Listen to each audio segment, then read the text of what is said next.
Hey, good morning, everybody. Good morning. So yeah, today we're taking a look for Delver's Bounty. Delver's Bounty, if you don't know what it is, it's a consumable item. Go ahead and click on Twitch over there too. A consumable item that's going to give you basically better than Bountiful Delve rewards from any Delve, right? So it's like you can get this hidden cash at the end that's going to give you hero level gear, which is insane. I didn't know that these things existed here until I found one randomly while doing a Delve.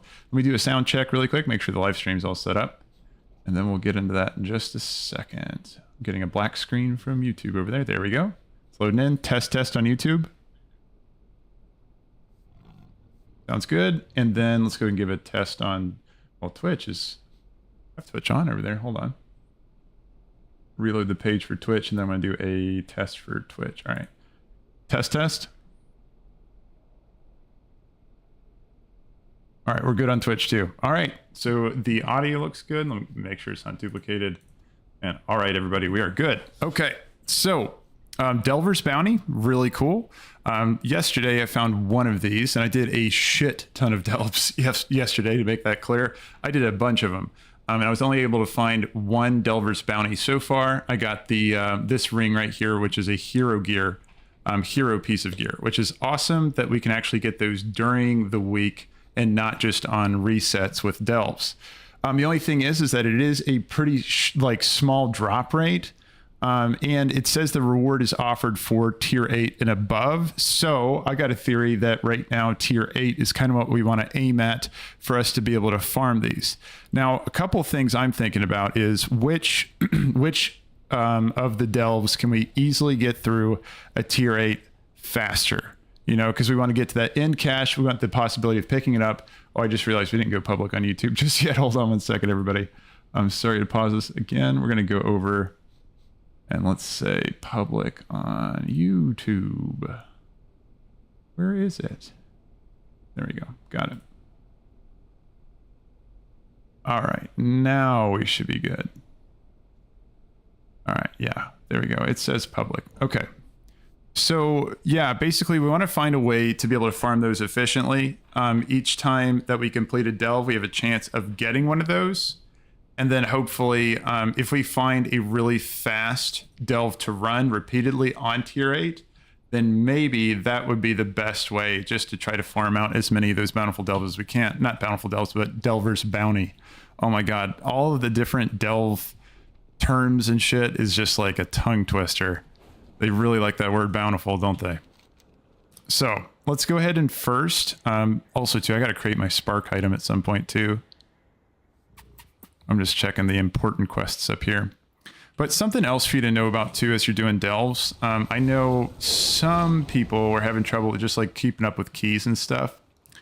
Still, the same thing exists where you want to make sure, even while you're doing your delves and your seasonal content, you want to be making a, oh, there you go. You want to make a check every so often to make sure you're picking up all of your coffer key shards. Those are still going to be appearing in the overworld or in the main world where, you know, all the world quests are and stuff. So you need to make sure you're keeping up with those.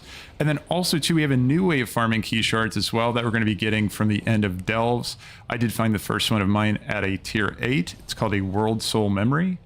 And it's going to launch you into a little bit of an event that I'll show you in just a second for you to be able to keep up with key shards as well. Now, again, key shards don't matter a shit ton outside of the fact of just keeping up with all of our bountiful delves, which again, we're spending at a rate of, I'm pretty sure it's 4. But now that I'm thinking about it, is it 3 or 4 bountiful delves we're going to get each day?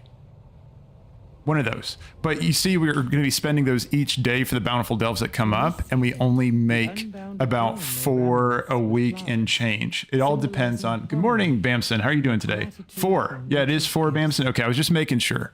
But yeah, so 4 a week, or 4 a day on the bountiful delves. And so you really want to be just taking advantage of anything you can do for your keys to be able to keep up with the rate at which we're going to be spending them. Now, the addition of the Radiant Soul minigame thing is pretty nice. I was able to get 23 shards off of my first run. And again, I had no idea what the hell I was doing. And then take a look at this. I got 5 more Radiant Echoes through all of the just grinding of delves yesterday. So you can get these at a relatively fast rate. If I'm getting 5 of these a day, I mean, do the math on that. That's going to at least be, if I can do as well as I did previously, 1 key a day from just Radiant Echoes. So that's pretty badass. But again, I think I can optimize the route and the things I did in there. Because I had no clue what I was doing. So yeah. I'll work on that today too, see if there's a better way to go about doing those. And then besides that, though, just running some fast tier 8 delve is probably going to be the best way of finding those Delver's Bounty. But what I want to do is compare a tier 8 delve to a higher one, tier 11, and see which has a better drop rate. So I think my strategy will be I'll run tier 8s until I find 1 Delver's Bounty, and then I'll just do tier 11 straight until I find 1. And just compare to see which one came up faster. It's the best way I can think of, at least, to test it. Bamson says, nice to see you gifted subs going on Twitch. Grats. I appreciate it, Bamson. Yeah, absolutely. Welcome in, man. Yeah. No, for sure.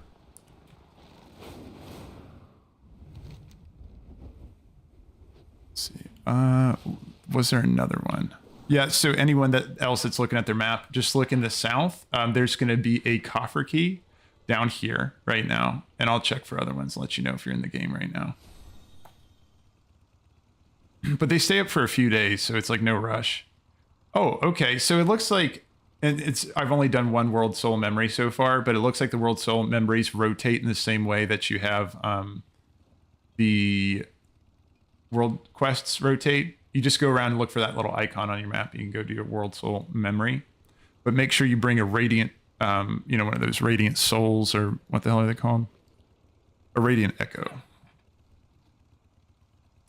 1 second. I'm just peeking for any coffer key shards, just to make sure I'm not missing any of those. Because still, you might as well get them from the World Quest while you're at it. Oh, the Radiant Cache. I do have to do my caches as well. I completely forgot about those. I did 2 of them at least. One from the Bountiful. One from the Bountiful, or one from the Delv Weekly. I'm just checking these 2. Yeah, I don't think there's any more. Yeah, at this point, I just need to go do my World Soul Memories. Seeing that they pop up like world quests, you might want to do those as the week goes and not just save them up like I've been doing. You might want to do them as they appear. That way you're not going to be stuck with a bunch of World Soul Memories. You have to wait on a new one to appear before you can spend it.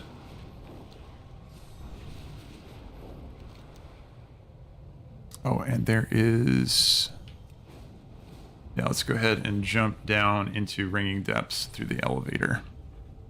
I'll do those 2 World Soul Memories, and then I'm going to try to do a few tier 8s to see if we can get another one of those Delver's Bounty to drop. FYI, rumor has it that each character is limited to 3 Delver's Bounty maps per week. Oh, that's a good tip there, Bamson. Is that stated anywhere, or is that just that's what people have found? As they've been grinding.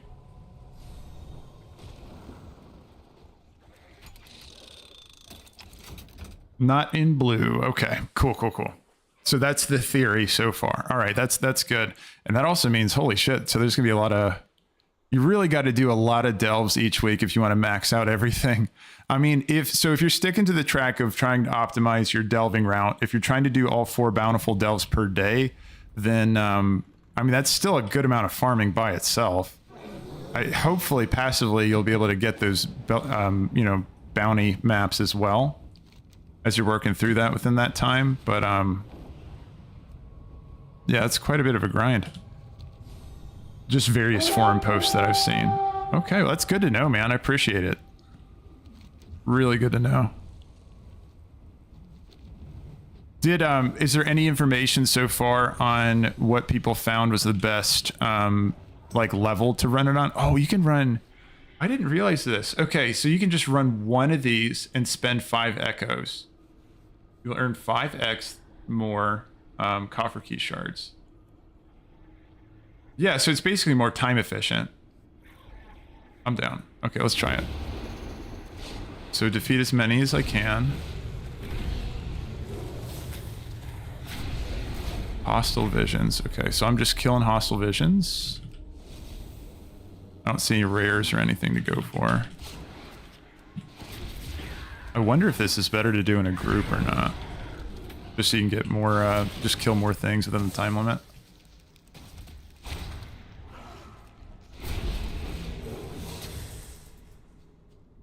I'm just going to pick up these things.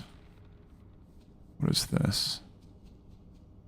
Those are not interactable, it looks like. Oh, I step on them. Here on my mounts up and grab those.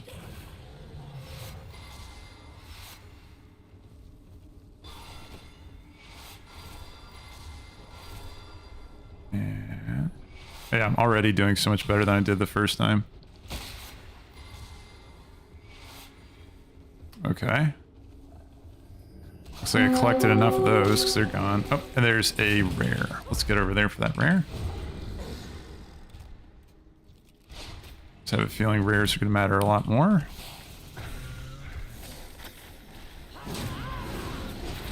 Makoto can get over there. He's chugging along. Alright, nice. Yeah, he gave a good chunk of World Soul. I'm looking at the top for that. World Soul Memory. That's the kind of like Atari point score you're looking for. Just bump it up as much as you can. I see a star over here. What do they want me to do with this star?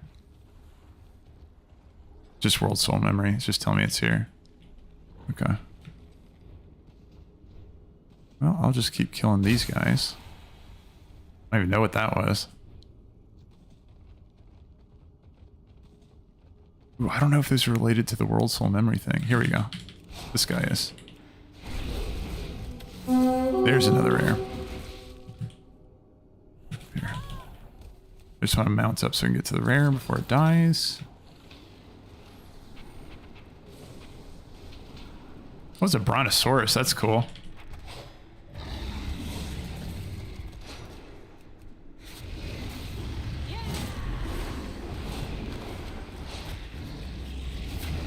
Yeah, it seems like the activities kind of spawn slowly one at a time. So there's maybe like not as much of a rush. The biggest thing I would say, it seems, is just make sure you get to the rare before it dies. So if you have rare scanner on, again, that's what's making like the horn sound whenever it spawns. Whenever any like rare spawns around me or whatever. Rare spawn's really nice, or rare scanner's really nice because it's just going to alert you that it's there at least. So you can work your way over there before somebody else kills it. Besides that, just, yeah. Oh, this looks like something. Right? Okay, so when the meteor comes down, just grab all of the meteor shards. And each one of those is giving what? Is it 1? Yeah, it's 1. World Soul Memory score at the top.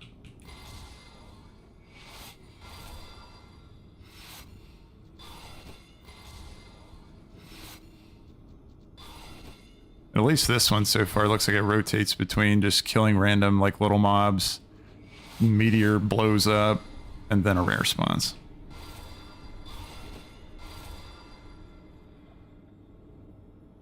Let's see, and then Bamson, I saw what you said over there. 1 second. Oop. You said, so the Delver's Bounty map. Oh, good morning to you, Cha-Ching. Welcome in, man.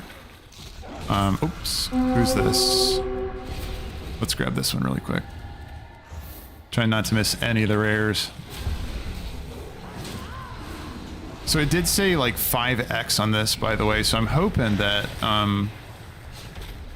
this is way higher of a score than I got the first time, but I wonder if it's a score multiplier or if it's like whatever your score is multiplied by 5 coming out of this. That's going to be your 30 seconds, damn.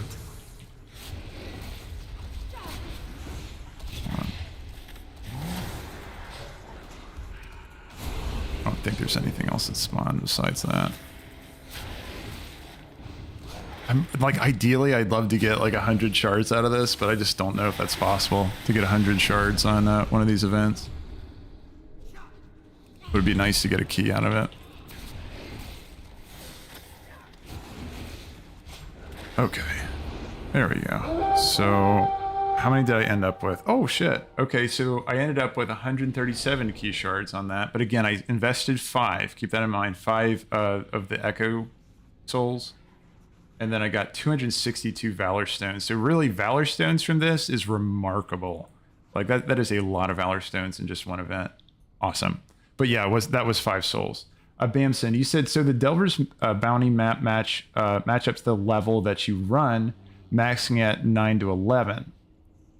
Maybe it gets the map, but the reward doesn't get any better unless something changes recently. Okay, so Bamson, you're saying, well, so even if I did get it to drop on a tier 11, right, it doesn't really matter because all gear rewards cap at tier 8, if I'm not mistaken. So yeah, it doesn't even really matter if it would drop on a tier 11 and then say, like if it states this will match a tier 11 loot, it's going to be the same still as a tier 8. Oh, welcome in here, man.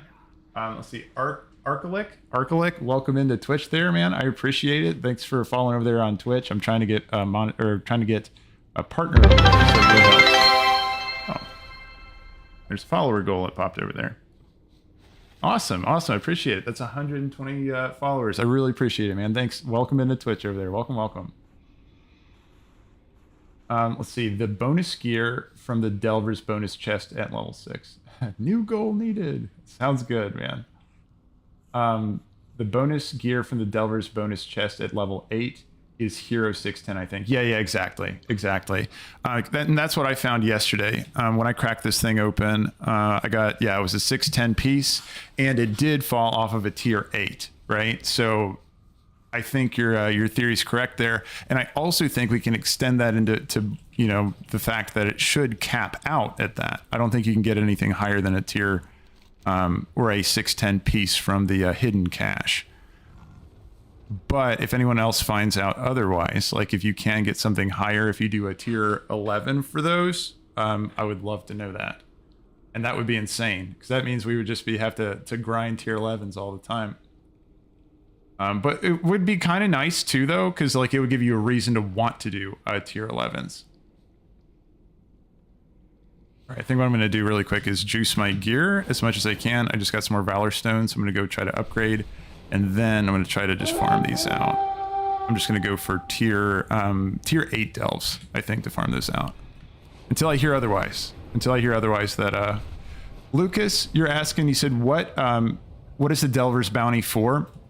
So the way the item works, it's going to be a really low drop chance. But if you do find... Oh, Arcaholic, thank you so much. I appreciate subscribing there. Welcome in on Twitch over there. I really appreciate it. Thank you so much, man. Yeah, I'm trying to get partnered over there. This is all helping me do that. I really appreciate it, Arcalic. Thank you.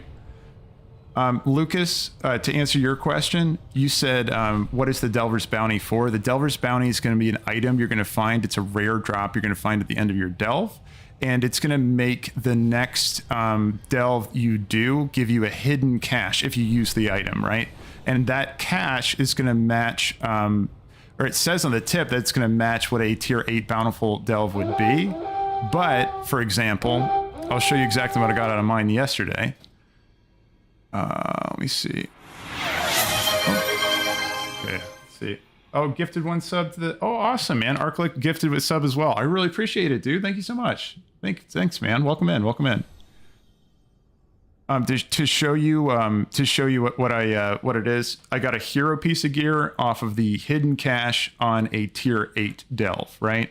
All I had to do was just use that Delver's Bounty before I walked in there, completed the delve just like normal, and then there was just a hidden cache. Now, I also was running with somebody else who had that as their Bountiful delve as well, so they actually got to layer these together. They got to get a hidden cache and also a bounty chest, like the Bountiful delve chest at the end. So it was like a super good run for him. He got a hero piece of gear and also a champion piece of gear, so it was pretty badass for him. But yeah, that's kind of how that works. When you find them, they're super rare. I think people are predicting it's about like a 4% drop rate right now off of the end of the chest. But again, all that stuff's up in the air. We're still like everybody's kind of figuring out the whole system and exactly how it works there. So I would take that drop rate with a grain of salt. We'll see how much it actually is as we go forward. But yeah, and just like Bamson was mentioning, yeah, you said you're welcome, Arcalic. Yeah, thank you so much, man. Welcome in. I really appreciate it. But yeah, so Lucas, it's a rare drop. You just got to grind to try to find it. We're going to find out the drop rate as we move forward. And then Quizzy, you said, how is BM at 80? I need one more alt for the warbands. I love BM, dude. Especially if you're doing delves. I couldn't recommend a class more. I pushed tier 11 yesterday. So like the, first day that first full day of the season, I was able to push tier 11 with BM just because like you have this massive tank in your front line, just holding the fort down for you. And, yeah, I mean, it's just a really solid class. Now, if you're just talking raw damage numbers and like what hunter spec is like just doing really well in dungeons, I still think marksman with sentinel as their hero talent is going to be outperforming BM in that regard. But if you're talking delves, dude, I don't think marksman really has as strong of a delve kit as BM does. Let's see. I'm just going to upgrade my gear and then I'm going to try to get a couple tier 8s in to see if I can find some Delver's Bounty. Where is... Ooh, every time, dude. Every time I come into Dorn, it's just chunky.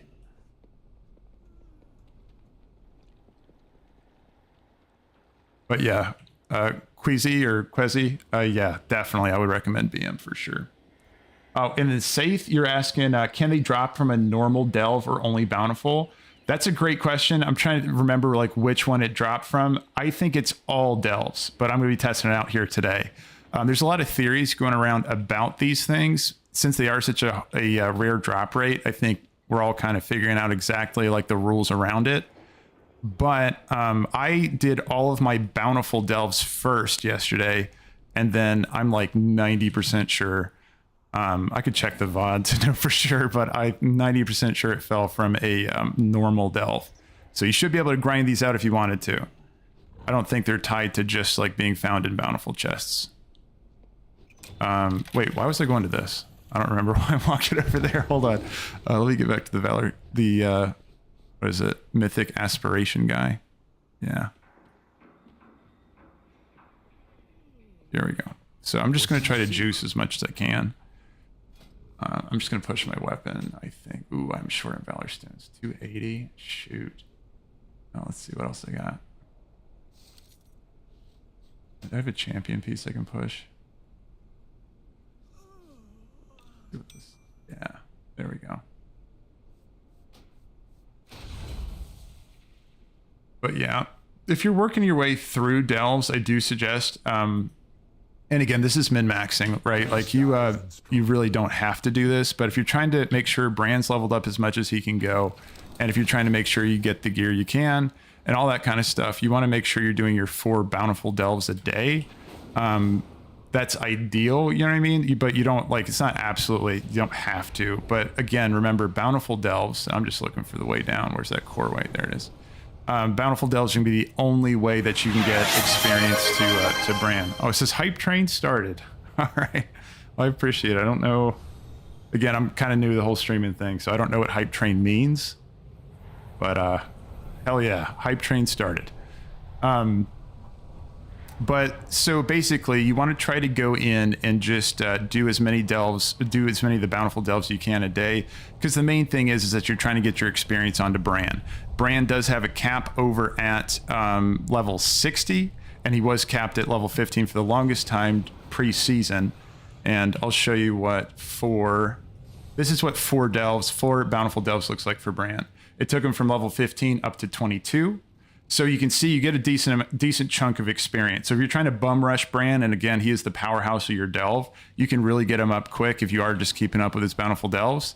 Now, however, if you do have a bunch of alts and time to do it, you are going to benefit, like Brann is going to benefit from every one of your alt characters running their bountiful delves as well, right? So you can even level up Brann on your other characters, and then just everybody benefits, because remember, the way they set up Brann is that he's a reputation and he is warbound, right? So every character can level up Brann. And so if you have keys on other characters and time to do it, actually you don't even really need keys. You don't even need the keys. You just need to run the bountiful delve, and that's what gives Brann experience. So you don't even have to open them if you don't want to. Hey Marth, hey, thanks for subbing to the YouTube channel over there, man. I really appreciate it. Welcome in. Now, I need to remember where the hell I was going. Up here. I'm going to... Let's do Dread Pit.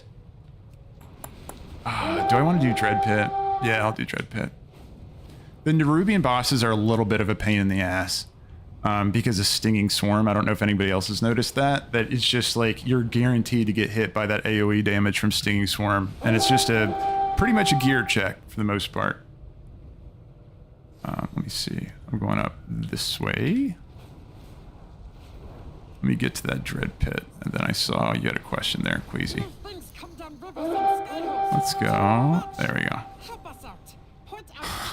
It's like if I don't watch where I'm flying, I just fly right in a wall. Let's see, Queasy, you said thanks for the insight. Absolutely, man. Absolutely. You said, so I have 14 keys in my Guardian Druid main, but I'm not sure if I can do a 7 or 8 on him. I am level 588. Should I just wait to do Bountiful Delves? I can and work towards 7 and 8.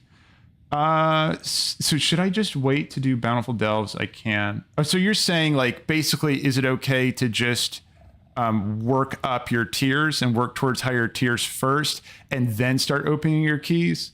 That's not a bad idea. You could do that. So it's like you got a couple options, right?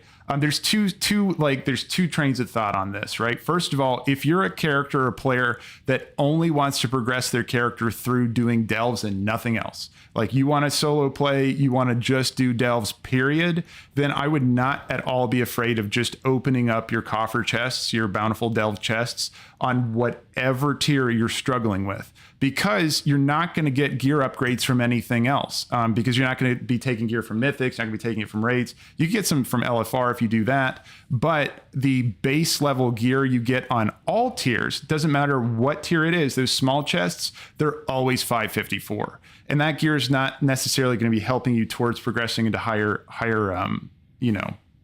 tiers at that point, right? So I would say if you're doing just delves, only delves, then yeah, I would just go ahead and use those keys. But if you're doing other content as well, if you're also doing Mythic Plus, if you're also doing raids, if you're also, all that kind of stuff, then you can just bring that gear over. And I would save those keys because you can spend those keys at a rate of 4 a day, and you can earn them at maybe 4 and some change based on just like the 4 caches, and then also the world quests that pop up with all of the coffer key shards. And then also we got the Radiant Echoes now. So we'll say like 4 or 5 keys a week, right? And then you said, nah, I'm a casual. LFR, Heroics, and Delves. Yeah. So at that point, I would say don't worry about it so much, man. Like you can use your keys, especially like there's 2 breakpoints in it. You're going to get a breakpoint at 5 where you're going to start getting veteran pieces falling, and veteran track's nice because you can upgrade that gear up 8 tracks on veteran. And then also there's another breakpoint at 7 where you're going to get champion gear that's going to come out of that piece. It's just going to be a lower item level than it would be if you did a tier 8. So tier 8 just kind of gifts you like a few of those levels towards the beginning of your champion piece. So I'd say if you can get to 5 or 7, depending on where you're struggling, that would be ideal, but don't be stressed about it. You can totally open it earlier if you're struggling before that. So that's what I would say there, Quizzy. And Adam, you said, how do you choose when to use the key? Oh yeah, so there you go, Adam. I just answered that one too, so yeah. So yeah, 7 would be ideal. And then yeah, I was thinking 7 is a goal. That sounds really solid. I'm gonna, instead of doing tier 11, I'm going to do tier 8 on this just to make it faster too. See if we can farm out those bountiful maps. Let's see. And you said, how do you activate bountifuls? That was Virtuoso. There we go. Got it. How to activate the bountifuls. So if you're talking about the Delver's Bounty, you just right click on that item, and then the next one you do, you'll get a hidden cache at the end. But if you're talking about bountiful delves in general, they're just going to be marked on your map. You just look at them. If you see like the fire on the inside of the door, you know it's a bountiful. And then there you go. Bosa answered it for you right there. He said 4 bountifuls every day. Yeah, there you go. There you go. No, I did try. So you're asking, Pitchalichus, you're asking if I've played Albion online. A while back, I gave it a shot. I played it just a little bit. It is a cool game. There's like a lot to it. Like you can just focus on being a crafter and just the player run economy aspect of it. Really cool. Vince Ching said, great info. Absolutely, man. Absolutely. And then you said weekly chests and World Soul events. Exactly, Bosa. That's where you can get your coffer keys. And Marco, you said, hey, good morning. Good morning to you too, man. And then Virtuoso said, thanks. All right, cool, man. All right. Yeah. No. There's a lot of pieces to it. Like especially when it comes to delves, there's just so many like side like currencies and shit to keep track of. And again, like right now, I think everybody's just trying to figure out the best way to farm out like those bountiful maps. And my theory is that it's going to be tier 8 because like tier 8's the cap out for the gear anyway. I feel like tier 8's just going to be what you want to do over and over again. Well, thanks for the follow over there. Safe? Yeah, thanks for following, man. I really appreciate it. I'm trying to get partnered over there on Twitch, and that helps me out big time. Really appreciate it, dude. Oh, my Cleftuff died. I didn't even see it. See if I can get these guys back. Yeah, when it comes to BM, you're still going to have to make sure on cooldown, especially as you push into tier 8 and above, you're going to have to make sure you're just putting men pet on your dudes like on cooldown. Tier 8, it starts to get sketchy, but I'm telling you, tier 11, during the boss fights, I was resummoning my Kodo like all the time. Like they take a lot of damage.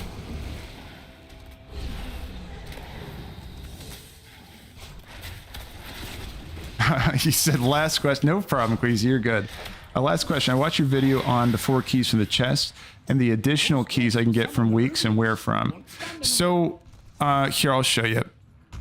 The additional keys that I'm talking about, I guess I don't have the item anymore, but as you're completing, you'll probably see it when I finish this delve here. You're going to find World Soul or have a chance to find World Soul Echoes. And you can take those World Soul Echoes over to events like... I guess they don't show it on my map unless I have one in my inventory. I'll show you once I collect one, but basically either you're going to find them on world quests, right? So you're just going to see world quests, it'll say 25 key shards, or also once you have those world soul items inside of your inventory, then you can just take those over to the events. And the events will be marked as like, you remember the Radiant Echo event that we had as pre-patch? It'll just be like a circle on your map. You just walk over there and then you can use one of your little Echo shards. And then it starts a whole event for you. And basically the more things you kill during that event, the more key shards you get. And if you have a whole like bunch of them, you can spend them up to 10 at a time to just get a multiplier bonus on more points, which is going to equal more key shards and valor stones at the end of it. But it's like really lucrative. You said I have a bunch of those World Soul items as well. Thanks so much, man. I will be... No, you're good, dude. No, you're good. Yeah, the questions are absolutely fine, man. No problem at all. Ooh, Kodo almost died there. Saved his ass. I see this guy behind me. I'm going to feign death.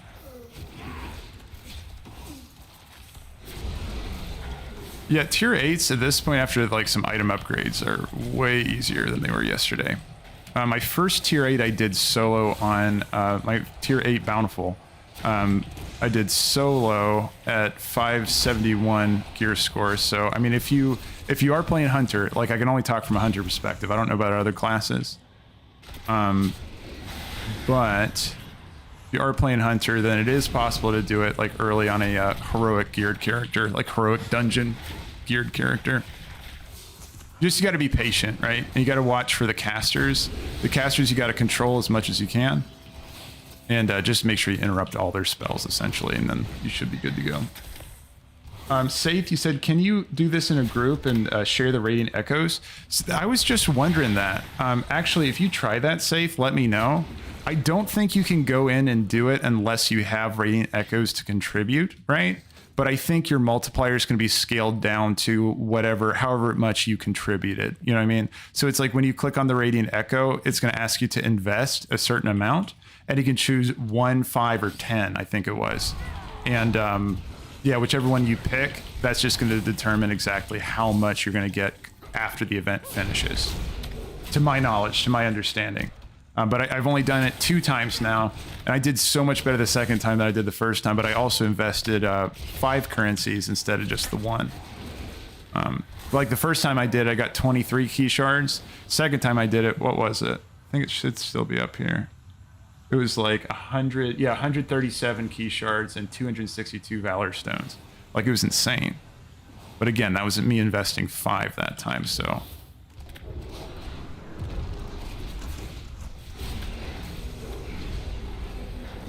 What Brann abilities do I use? I use the Porcelain Arrowhead, which basically he's going to mark them and make them more vulnerable to crit. And the Amorphous Relic, which basically at the start of each fight, it's going to choose one of 2 buffs. Miniature is the one I have now, where I have increased movement speed, and I also have increased haste. And the other one that it can choose is the where it makes me larger, and I do more damage and have more health. I think it was 5% of each of those. Ooh, saved my Kodo there. I'm going to make it my personal goal to try to get through an entire delve without my Kodo dying. I already failed it for this one, but...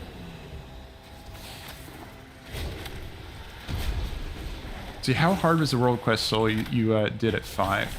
So Bosa, it actually felt the exact same. Like, it felt the exact same. The only difference was I just had that passive multiplier just sitting on my World Soul event. And everything else functioned the same as it did before. And that one I did was like the one with dinosaurs or whatever. And it just rotated between 3 different phases. Like you had first we had to collect the meteor hit the ground, collected all the meteor shards that were scattered everywhere. And then the next one was I think it was just killing shit. And then a rare would spawn for the 3rd phase. And then it would just repeat that cycle, those 3 phases over and over again. And the mobs weren't any more difficult. In fact, I was in there like with another player that was phased at the same time. So it seems like it's kind of like a phased instance level, like little thing. And I was just like killing the same things he was killing. And we actually like got to share like mob, kills and stuff like that. So look at Brann over here just tanking like 4 dudes. Nice. Crazy said you're making 8s look easy. My mobs were still cracking me for 800k as a tank. Yeah, dude, I'm telling you, BM's powerful when it comes to delves. I mean, also too, I did pick up quite a bit of upgrades from yesterday because I got up to tier 11, so I'm at 587 gear score right now, and I just upgraded my gear. I think right now my main bottleneck with my gear is just valor stones, so I'm gonna have to at some point just grab some of those. But I haven't done any mythic zeros yet. Because I think on the mythic track, like the mythic dungeons, we only have mythic zeros unlocked this week, right? Oops. Ooh, that's bad. At least I'm pretty sure that's the case. Here, probably will cool down here. Whenever you see this guy, by the way, whenever you see Zikfir up there, they're going to be empowered, so these guys are going to do a little bit more damage than they normally would. But again, like I'm not too worried about main mobs. That I'm worried about in these packs is going to be the Threadmancers, because they have like a web shot ability that just does so much damage.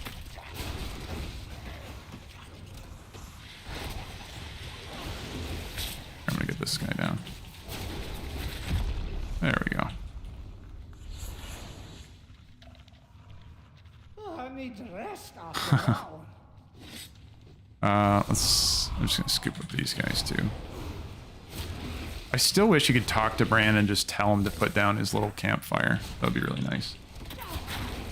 Jocko said, good morning. Second meeting. No, you're good. Thank you again for the Delv runs yesterday. Absolutely, man. It was fun. Yeah, it was really fun. I had fun with that too. Yeah, Jocko, we did a bunch of those yesterday. Oh, just to catch you up too, Jocko, me and Rhino did push tier 11 right after you had to leave, and we got it down. Yeah, so we got through tier 11 as the last delve yesterday. It's pretty cool.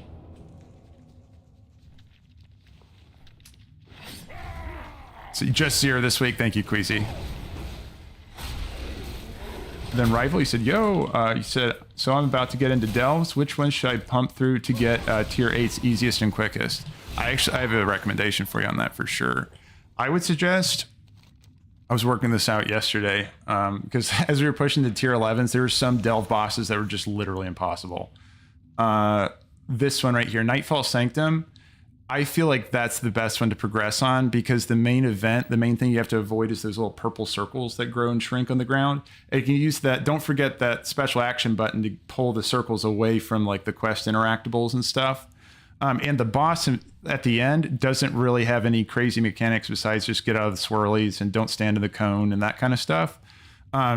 He does have 2 phases, right? But really he wasn't that bad. Just make sure on the second phase, you just always interrupt the shadow volley that he's going to do. You can let inflict death go. Like, don't interrupt inflict death, just interrupt shadow volley, and you'll be good. Inflict death is just you want to back away from him. He's just going to channel some damage like right in front of him, like target. It's like somebody sitting there, and then just radiate damage. At least I'm pretty sure that's what I did, because it never hit me and I was ranged. And then you can just let shadow volley, like make sure you pummel that or interrupt it in some way, because it's just going to shoot like a bolt at everybody. And the higher tiers you go, like it starts hurting like crazy. Like the tier 8 did, we let one shadow volley go through and it hit my priest for 90% of his health. It was crazy. So yeah, if you're interrupting that, you're fine. Nice fight. But again, that's tier 11. So, oh, I got turned around. So yeah, Nightfall Sanctum would be the one. All right, sounds good, rivals. Let's see. Chaco said, I have your stream up, but it's, no, you're good. No, you're good, dude. Absolutely. No worries. I mean, I appreciate you stopping by, though. Thanks for coming by here. Closed captions. Okay, so you're reading I didn't even know that they automatically do closed captions on Twitch over there. That's interesting. Okay, here we go. Bamson said, beware of Nightfall Sanctum, though. There's an occasional bug that will lock you from being able to release and leave the Delv. Blizzard customer without contacting Blizzard customer service for help. No fix announced yet. Okay, well maybe avoid. Okay, there's a link to it over there. Yeah, rivals. Yeah, just according to Bamson over there on Twitch, he's saying you might want to avoid Nightfall Sanctum just because there's a big bug going with it right now. That sucks because that is a good one to progress on. But yeah, let's see. Oops, let me grab this guy. Just chewing on my leg there. That's a great question, Arkalik. Arkalik's asking, why is the pure gold Stein worth 7k on the auction house? Because my understanding is that it was just a trash item. Is it important in some way? Because I think I already sold mine. Okay, there you go. Bamson said, easy to avoid that bug, though. All you got to do is just not die. So there you go. Just don't die in Nightfall Sanctum, you'll be fine.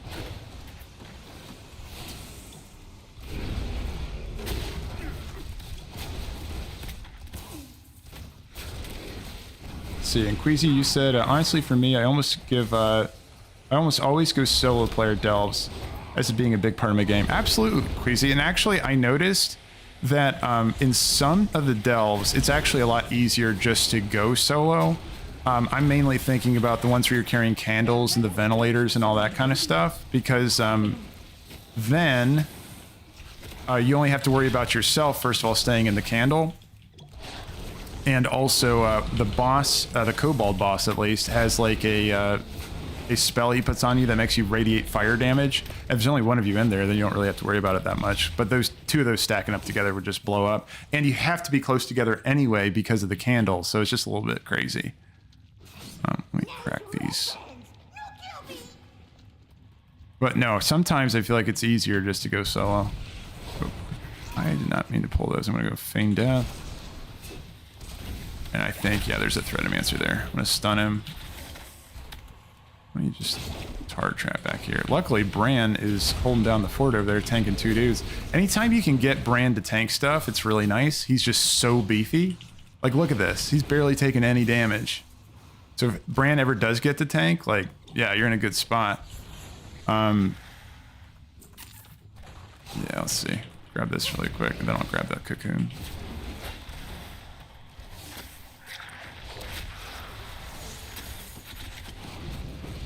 Saith, I just saw your message way up there. You said, let's see, you said, I don't think, so only Mythic Zeros, and they are quite hard and not as rewarding, and reward veteran track gear. Gotcha. So you're saying I don't think Mythic Zeros are worth it, unless you're just going for a BIS trinket specifically. Gotcha. Yeah, I mean, only getting veteran gear from that, I'm with you, man. Because right now, I could be spending that time just pushing Delves and trying to farm out more of those Delver's maps. And again, like, Delver's maps are, the Bounty Delver map is giving 610 hero gear. So I feel like that's kind of the better chase item than doing like your mythic zeros, unless you're just wanting to practice for when mythics eventually come out, but or like, you know, the higher mythics, I mean.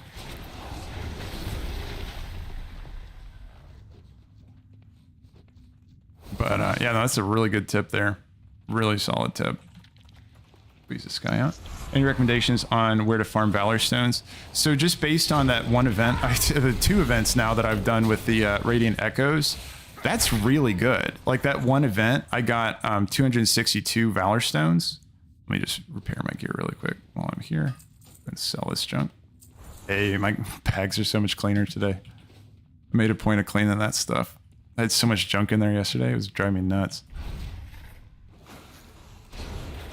No, so the events, then that's going to be the Radiant Echoes that you find at the end of Delves. You might also get those from Mythics. I just haven't done any Mythic Zeros, so I don't really know if that, I just don't know. But the Radiant Echoes, whenever you get those, that's a pretty good source of Valor Stones. Also, too, there are world quests that give you Valor Stones, but I think if you are into doing bosses, if you just run bosses, you're going to get a chunk of Valor Stones off of each one of those. I mean, pretty much anything you do is going to give you Valor Stones. Which one is the very best? I don't really know just yet, but I've been getting a good amount of them from just doing Delves. Because you get Valor Stones at the end of each one of your Delves, so, I mean, I felt like that's a reasonable way to keep up with Valor Stones. And then also doing those, you're going to be getting those Radiant Echo consumables as well. So, yeah, I feel like your net over time is actually pretty solid with just doing Delves. You said, okay, roger that. Okay, I'll be safe. Thanks, GG. You're going to level up this BM Hunter real quick. All right, dude. Good luck with that BM Hunter. Nice, man. I'm glad I converted you to it. I mean, yeah, it's a solid class. It takes on Delves like no other that I've seen. But, I mean, there are other classes that are doing well with it. I heard, actually, surprisingly, Arcane Mages are doing well. I didn't expect Mages to be, like, pumping Delves, but, hey, that's awesome. Take care of these ankle biters back here.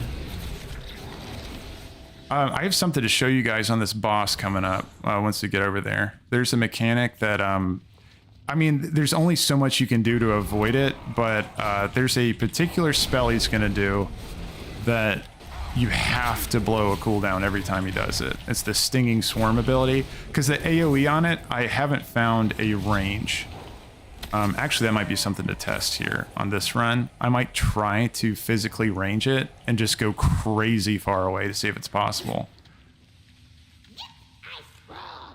Okay, I found another kobold. I just need one more kobold and we will be golden. And I'm not talking about this guy. This guy's just a mini boss, but the actual boss appears down that way.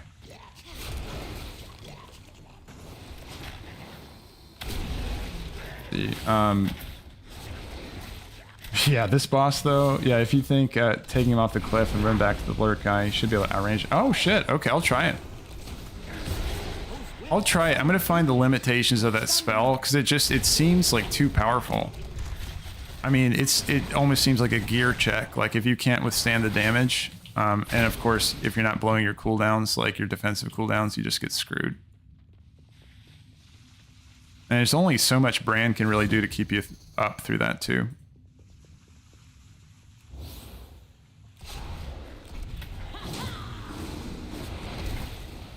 My blood DK can only tank it using anti-magic shell. Oh shit, anti-magic shell would be really good for that.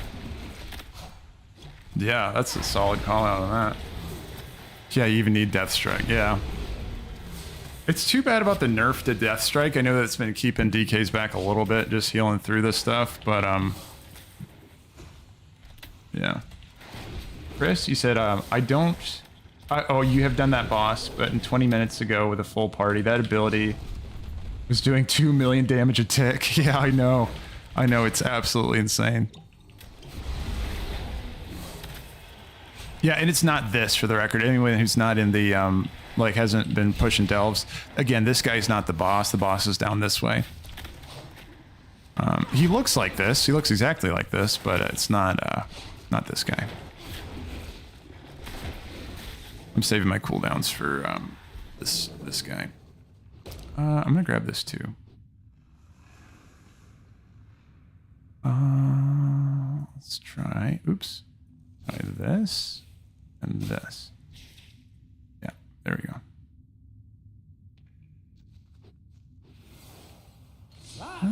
Yeah, it's not super useful in the boss fight, but I'll take it. I wanted the molten barrier, would have been more useful, or the one that increases your health by 100% would be fantastic too. All right, so this guy, this is what I'm talking about. This guy is just ridiculous. So he's going to do a move called Stinging Swarm. He cycles through Burrow, and then Charge and Stinging Swarm. And whenever you see Stinging Swarm, you got to pop a cooldown. So the first time we have it, I'll just go ahead and show you. Yeah, he's going to do Burrowing Tremors. Hold on. He'll come out of that and then do Stinging Swarm, I bet. I'll just tank it to the face. Okay, so now I have to pop a... Oh, I just popped a cooldown. But here, that's with my shield wall going, right? It does a shit ton of damage. Like, it'll tank you all the way down to here. And it'll straight up kill you if you're on a really higher one. Next time he does it... And again, I had a shield wall on there just to make sure it didn't kill me. I'm going to try to range it next.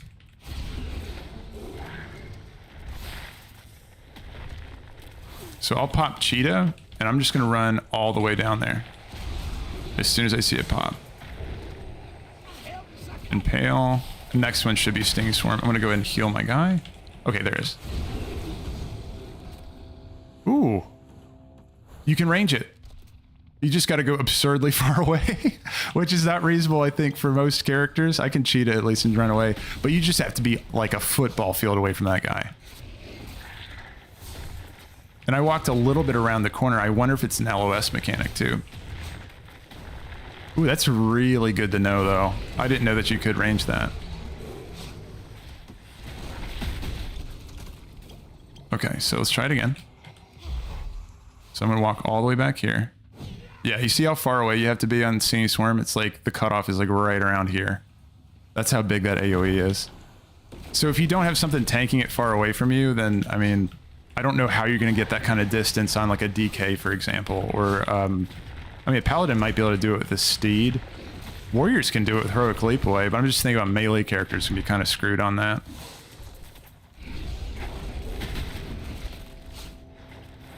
Okay, I'm just going to try walking away, see how reasonable it is I can get away from it. Yeah, you see, like... That's rough. That's really rough for anybody who's melee or has to be a little bit closer. I don't think you'd make it away unless you had some kind of dash, sprint, jump, something like that. So basically, poor DKs, dude. That sucks. All right, let's go ahead and kill him. I'm gonna pop cooldowns now. Stinging Swarm. I'm just gonna sit it. Again, you can pop a defensive, and you might be able to make it. I'm gonna have to resummon my pet too. Yeah. Crazy damage on that.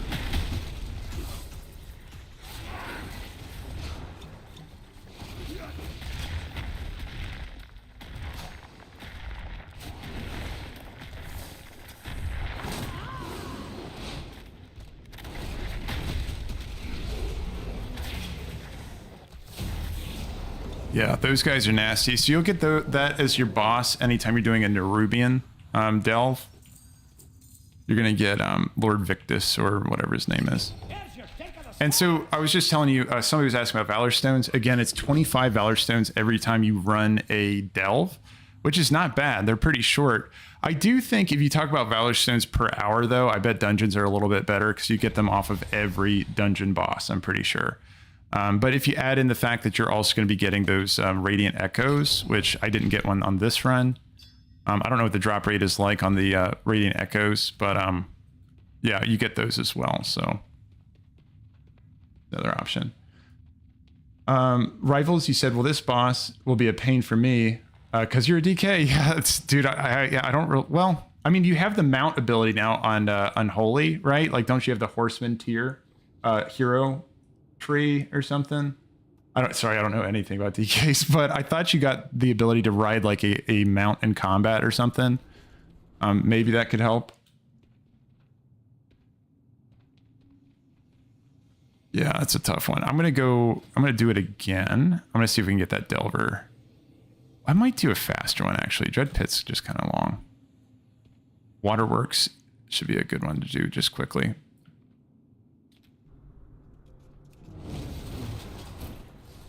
See, Chris said a paladin tank ended up soloing it from 40%. Oh, gotcha. On your run. You said, yeah, you did. Oh, that's right. That's right. That's when you're saying 20 million damage a tick. Like, that's insane.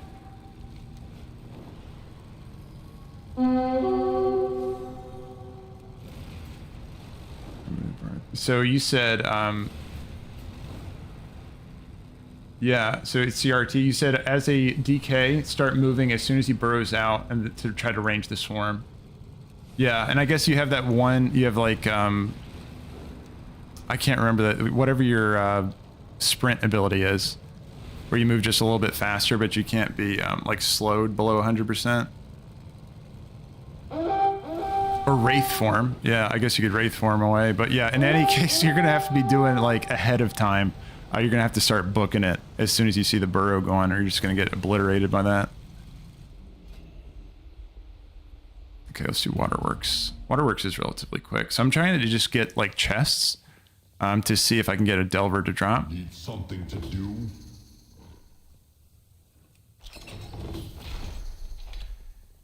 Okay, yeah. This one you just have to stomp on the radiators, purifiers. Careful.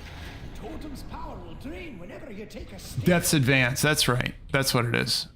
Yeah, I thought you had like, so you have like 2 speed abilities, right, on DK. They're not like, either one, it's not like super amazing, but yeah.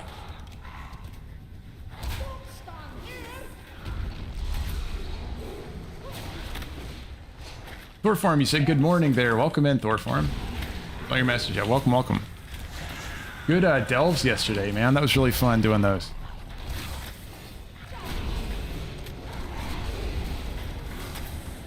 Oh, yeah. Oh, and then I'm just catching up here. Cha-ching, you said, I've been a BM hunter for forever. It's the best. I'm with you, dude. I love this spec. I love this spec so much. It's nice having access to all the different pet tools as well, so you can use any like exotic pet and like, yeah, no, it's just super fun. It's also got that like collection aspect to it. It's like a collection mini game. You see a cool pet, you can tame it. And I'm always checking like when I see cool things to see if it is tameable. It's just, yeah, it's fun. Something else for pet players, you know, if you have a pet, like if you're doing hunter or whatever, if you step on those little potions, you actually can heal your pet as well. It heals you and your pet. So when Brann's throwing down Dwarven medicine, you can try to do that. Another tip for this dungeon type as well, if you ever wanted to move around a lot, like you can notice I have 80 on my fuel up here, like you can track it just based on your tooltip. If you wanted to put down the totem, you know, you can use it as like a little arena that you can move around, because normally when you move, the radius shrinks. But if you wanted to make like a little standing arena for you, you can go and just like fight a boss or fight like characters, and then you can pick it up and move. On the boss, when I did this with a group of us, we had a totem for the ranged and a totem for the melee, and we just dropped them on the ground, and it kind of makes a little fighting arena for you. Just keep in mind that when a boss mechanic goes through, you'll have to pick it up and move it. But I mean, it's an instant pickup. You don't have a channel or anything, so it's not too bad. But just something to keep in mind for if you're progressing delves here.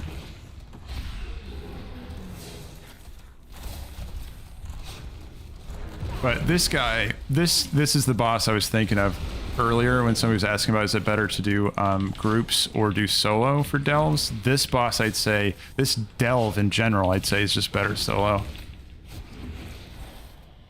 Just because, you know, you got that candle mechanic, so you're like just staying together, huddled together, and then also just, yeah, the boss mechanics just punish you for being grouped up, but the mechanic of the dungeon makes you group up, so yeah, it's just a toughie. More people you cram in there. Let's see, Arcalic, you said, I recently hit 80 on my BM Hunter, looking to switch the talent tree. Any suggestions on open world / delves? Oh, absolutely. Hold on, man. I'll, yeah, I got something for you. I'm just gonna go ahead and export my build, and I'll put the tree in chat over there so you can import it if you want.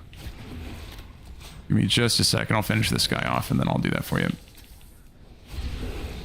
I don't know what I'm saving my cooldowns for. I guess I'm saving it for the next guy.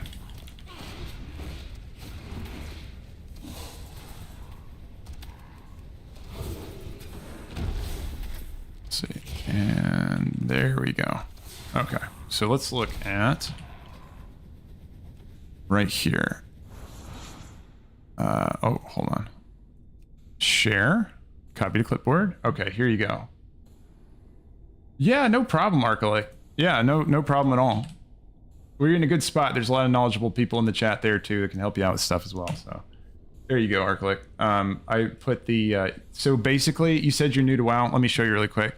So when you go on your character and you want to import the string I just put in there, first of all, copy it, and then you're going to go import. So click the drop down, import, and then you're going to paste the string just like this in there, give it a cool name, whatever you want to call it, and then you can import it, and it'll just like fill out your tree just like I have it here. So that's how that works. It's pretty cool. They added that. That was in Dragonflight that they added that. Oop, I got a dead pet over there.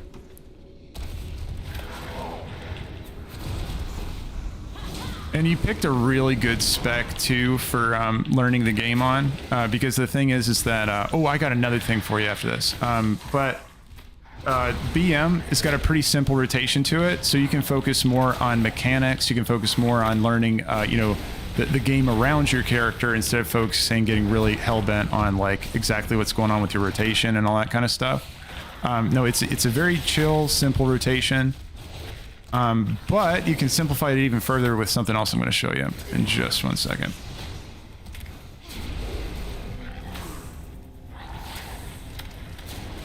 So it's an add-on. There's two add-ons, first of all. I'll tell you about the one I have on right now. Doom's cooldown pulse is going to tell you down here, you can see like the little icon flashing by when you have a cooldown come up, and it also tracks resets as well, right? So if I have a reset on my barb shot or kill command, it's going to respond to that and show me when it comes up, so I always know which cooldowns are there. Also, it tracks my big cooldowns too, you know, like Call of the Wild and Bestial Wrath, that kind of stuff. But let's say you're new to WoW and you're trying to figure out a new class and you're trying to learn your way around like a rotation. I would suggest using this add-on specifically for like target dummies. So when you're standing in front of target dummies, just learning your rotation. This one called Hikili, this one, you can see it on the screen there, Hekili. This one's nice for just showing you what your rotation should look like based on, I'm going to go and reload it so I can show you, based on like simming what would be the best spell to do next, right? So it's going to respond to things in my spec. For example, if I have my Frenzy stacks up, it's going to tell me to summon my Dire Beast. It's going to tell me to get out more pets because I'm at a position where it's going to be beneficial to do so. So you can see it down here. There's a special action button in the way a little bit, but can I move this? I'm sure you can, but anyway, you can see it right there. So it shows you the next 3 spells. For example, it's saying to start up my rotation, it's going to want me to do 2 frenzy shots, and then I'm going to need to get my Dire Beast out after that. So you can see it's going to respond to what has just happened, and then it's going to give me the next spell suggestions based on that. You see I got a reset there, so it said do that instead, and now I can pop my bigger cooldowns. And then you see I got a kill shot proc there, so that's why I put kill shot in there. It just kind of shows you one at a time, like what to do next. And again, I suggest using that more so on when you're standing in front of target dummies, just learning your rotation. You can use it for any spec, any class, like Arcane Mage even, that has a really complicated one. Like it'll just walk you through what you should be casting when. And then once you go into a dungeon, you don't want to be using that as much because you'll be focusing on your little icons down here instead of looking at the mechanics coming at you. But it's a good way to get your fingers warmed up, especially if you're brand new to WoW, because some of the rotations can be difficult. Now again, when it comes to this class, Beast Mastery, it's really not that hard. So you'll be just fine on BM without even using Hekili. But if you want to get it like, you know, tighter, you can use that add-on if you want. So just a quick suggestion for you. Let me, hold on, I'm going to undo this one. Where is it? H is down here. There we go. Reload. Red Rav, welcome back, by the way. You said, a thing to know about delves in groups. Brann is Brann of the leader of the group. And the only curios attached to the leader will affect your Phantom 6th man. He also follows that player. Gotcha. That's a good tip there, Red Rav. So your leader of the group is going to be basically who controls Brann and all of his equipment, his roles, like all that. And he does generally follow, yeah, like whoever the leader is of the party. That's good to know. That's really good to know, Red Rav. I've done a little bit of grouping with these, but hold on. Ooh, I'm getting smashed. Hold on. just for a second. Yeah, Brann's got me there. Very nice. I don't know what was hitting me so... Oh, it's the Mystic. I see him now. I stunned him.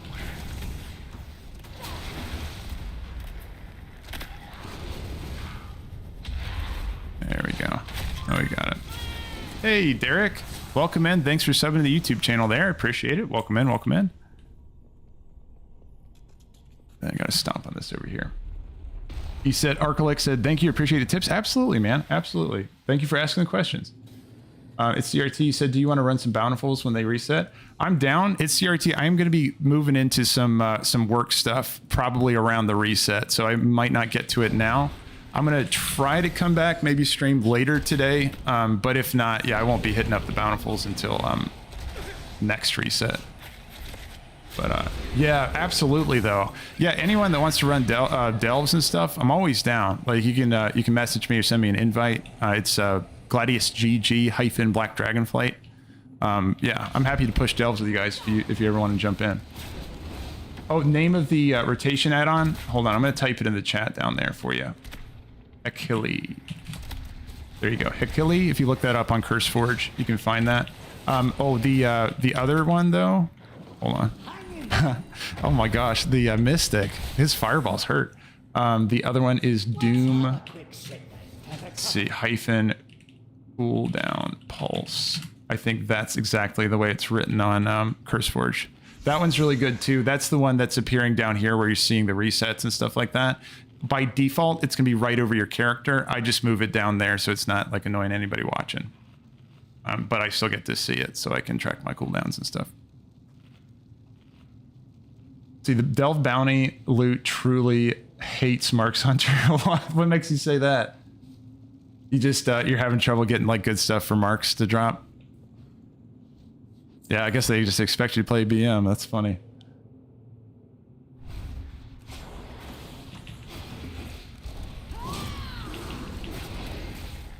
Hey, welcome in, Pragmus. He said, if you enjoy Hunter, check out WoW. Absolutely, dude. I love that website. I used it a ton for Season of Discovery and for Classic. They have such good resources on there. The resource for anyone that's looking for pet stuff. Hold on, I'm getting my butt kicked right now. Hold on. I think... Who's doing it? I don't know who it is. Oh, it's the Mystic. Always missing that Mystic. I have heard that Quasi WoW, he has a good like profile template thing for delves. I need to check that out. But yeah, I haven't got it just yet. But yeah, no, Pragmus, you were talking about Pettopia. It's like a WoW like pet website. Like basically it shows you all the different families of pets, where you can find them, the rares, the unique skins. And then in Classic, it shows you the ones with their attack speed and like all that kind of stuff. Yeah, if you're ever getting into hunters and wondering what pet to use, that's a really good resource for that. I'm gonna do Reno over here.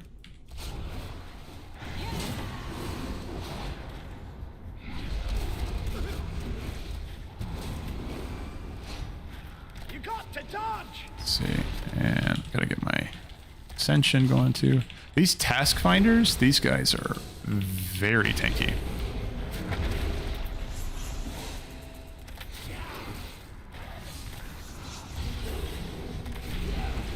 But yeah, it's it feels a little weird on a BM hunter not to be able to just move around as much as you want with the thing on your head. That's why I'm gonna make a macro for that. You can do a cancel macro, like a cancel buff macro to drop that. I'll have to do that because yeah, that'd be a lot easier. Just so you can pop it down, then move around as much as you want. At least on BM, it's like I love to move around a lot. But you get punished by that pretty heavily when it comes to these totems and candles. If you're moving with that, you're gonna burn it out fast. Oops. Almost lost a Kodo there.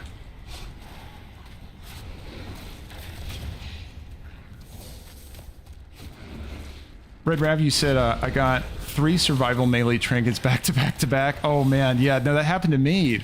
Man, we must have the same loot table because I got 3. I mean, it wasn't a survival trinket, but I got 3 trinkets just back to back to back. So I had like 2 upgrades, and then yeah, I didn't get it. And not, wait, was it 4 trinkets? No, it might have been 3. But yeah, no, it was 3 trinkets and then a back piece is what I got yesterday. So at least I did get, you know, something different than just trinkets. You rage quit. Oh, that's funny. Yeah, you said I rage quit after that. Well, I mean, hopefully you get better loot this time. Still getting trinkets, though, in general, really nice. I was not upset about getting trinkets. I'm getting an extra one, though, that I couldn't equip. That was like, okay. I'd like a different piece of gear now. Alright, I'm going to start the fight with Reno, but I have, like, no ventilator left, like, at all. So that's going to be weird. Orders, Commander. See you later. Oh, man. Ooh, they do a lot of damage. I was just watching my Kodo's health bar. Put out a little shield wall for him. Ooh, okay. That sucks. So he has a little torch he puts on the ground. This is the only opening area I have, it's just in this little corner.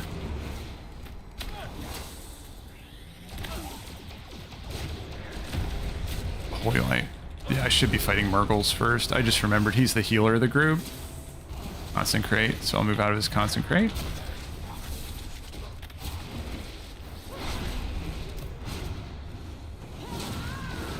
Yeah, whenever you're fighting these two, holy light, shoot, I don't have anything to interrupt that. That sucks. Ooh, that really sucks. Alright. Do a little cooldowns on him. You don't have to get him all the way down, but just enough. Holy light interrupted. Now next one I won't have an interrupt for. But at least if I can kick him out of the fight, nice. Okay, it's 1 down. And they're not stunnable either, since they're like, I guess, essentially boss characters. There we go. And then the reward for that, I think, is Reno's backpack, right? Yeah. Which is my least favorite buff, but hey, why not? Only thing that sucks about this one is that it's just like, it's a random proc, and I feel like it never procs, like, ever. That's more like it.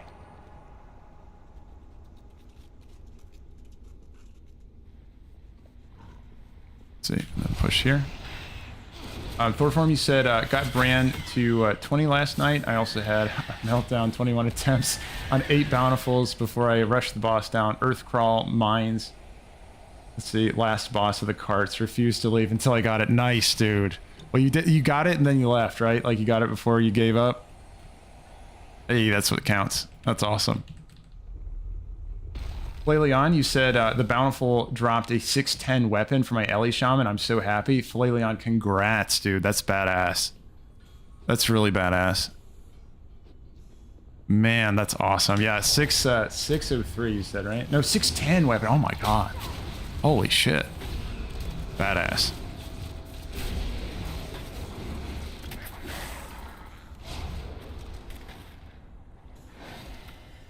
Let's see. And you got 3 603 belts. It's CRT, yeah.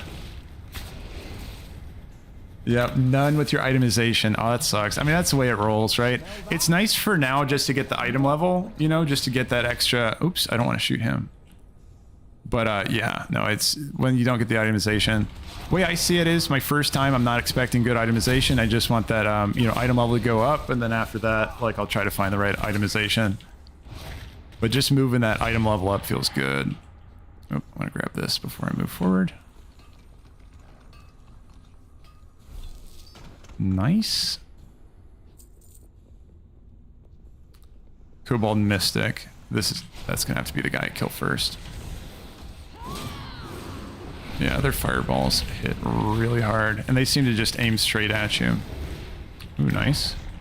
See if I can put him into an ice trap. Yeah, there we go. I have noticed that Brann... Oh, what am I taking damage from? I don't know what that damage was. I just took some fire damage or something. Oh, it's the volley. Okay, so Spitfire Charger does a Wicklighter volley. That's where it's going to hit everybody. Any volley move just kind of aims at everybody in the party and shoots them. I saw that battle cry, but I have an interrupt for it. Nothing I can do there.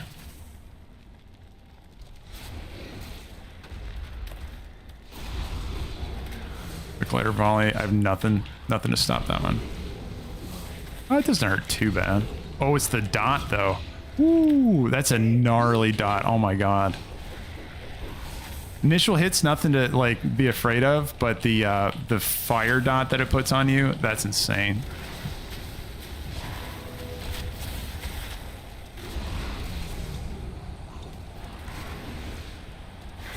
Oop, I totally missed that battle cry. I just spaced on it.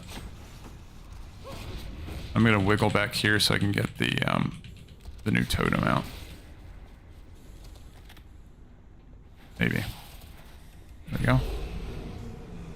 Oh, I have to stomp it out again? Oh, there you go. Oh, Clefthoof's gonna die, I think. Ooh, is he gonna make it?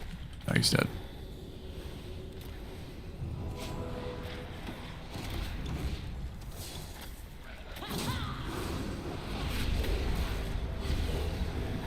There we go. Got the battle cry that time.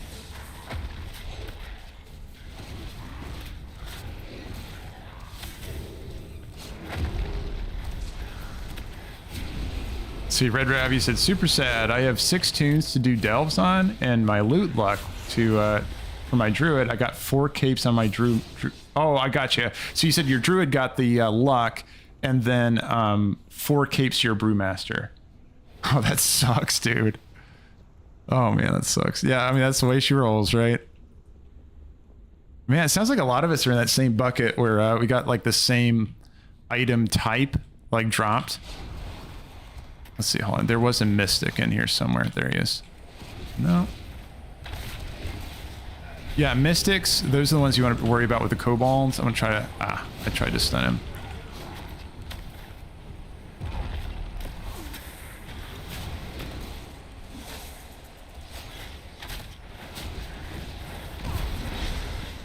Nice.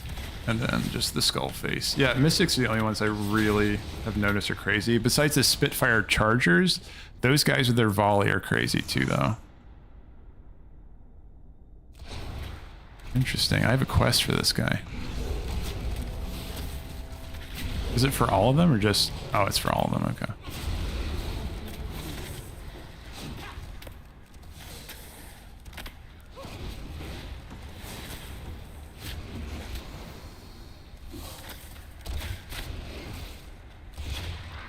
Yeah, that's pretty easy to avoid. It's a long bomb from that guy. Workaholic said, so this new talent tree, is it to maintain frenzy, kill command on cooldown, and then yeah, so and then maintain yeah, that's exactly it. Very nice. Yeah, all your damage is going to be coming from your kill command. Like that's going to be the great majority of your damage.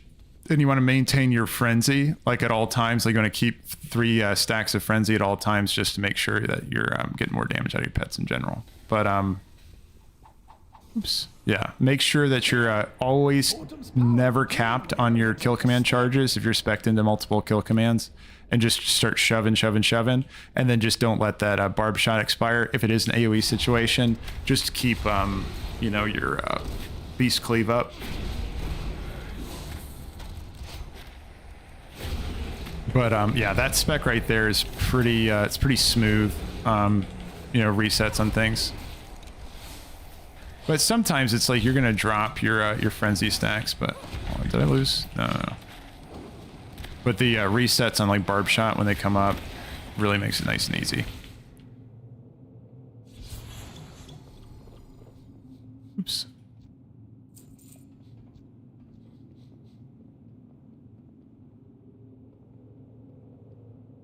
There's a mystic.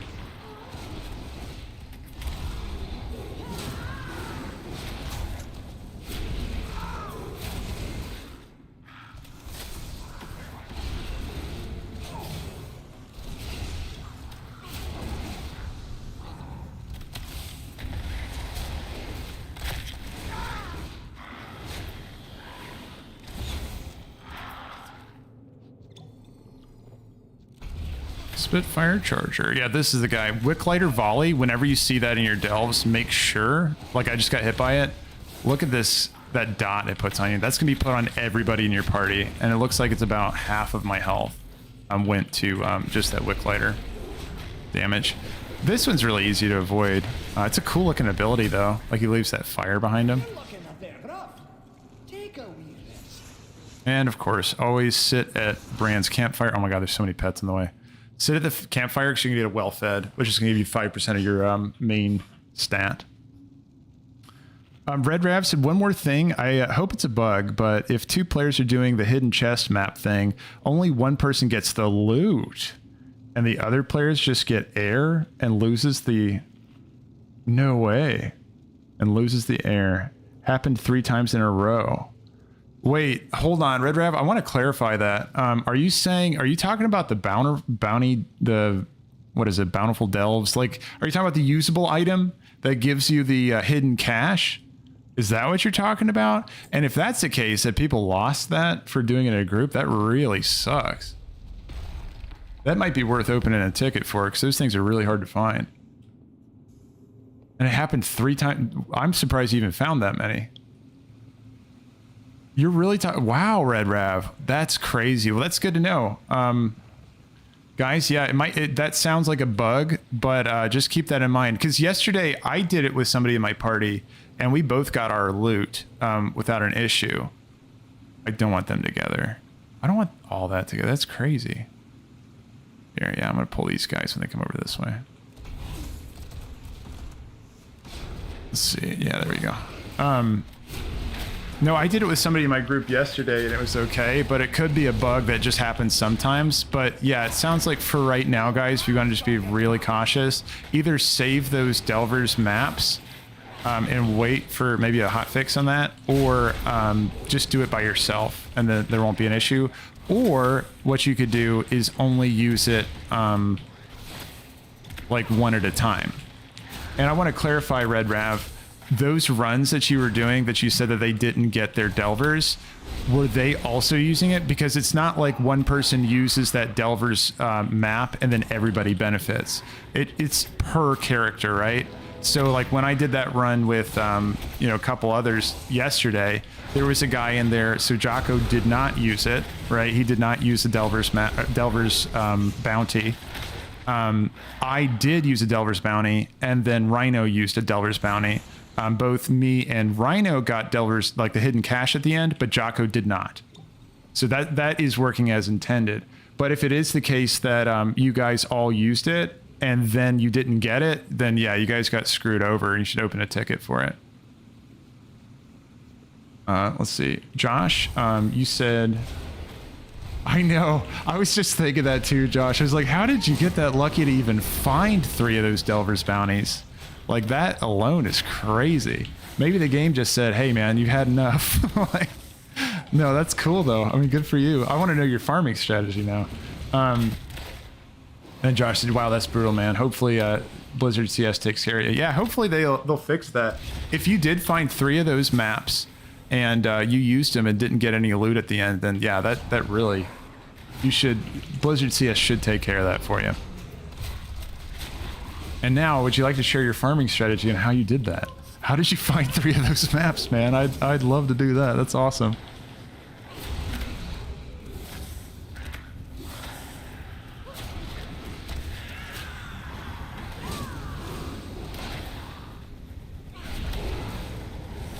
So yeah, this my plan right now, just speaking of farming rotations for trying to get more of those Delver's Journey maps. I'm gonna get out of that doorway. It's annoying. Oh shit. Ooh, that's a problem. Hold on. There it is. Oops. There we go. Yeah, the reason why that's bad when that thing runs out, you get a stacking debuff on the corner of your screen that's going to make your maximum health get decreased by a certain amount. By 1% like every second or so. And that's, again, like your maximum health gets decreased. So it's not even like you can heal through that, right? So it's just like it'll eventually set your maximum health to 1% if you spend enough time out there. You do get healed back, though, as soon as you enter back into the light again. But as I was saying, like with... oh, Red Rav, you said, I did the Dread Pit on 3 tunes, and each with a 5 of 5 life clear, and I got a map. Cool, man. Interesting. I might have to keep testing that. So 5 of 5 clears, because I just did a 5 of 5 clear, and Oh, just cheered with 100 bits. Thanks, Cha-Ching. Cha-Ching 70. I appreciate it, man. Thank you so much. Yeah, I'm new to streaming, so the bits. Yeah, thanks for that, man. Appreciate it. Really appreciate it.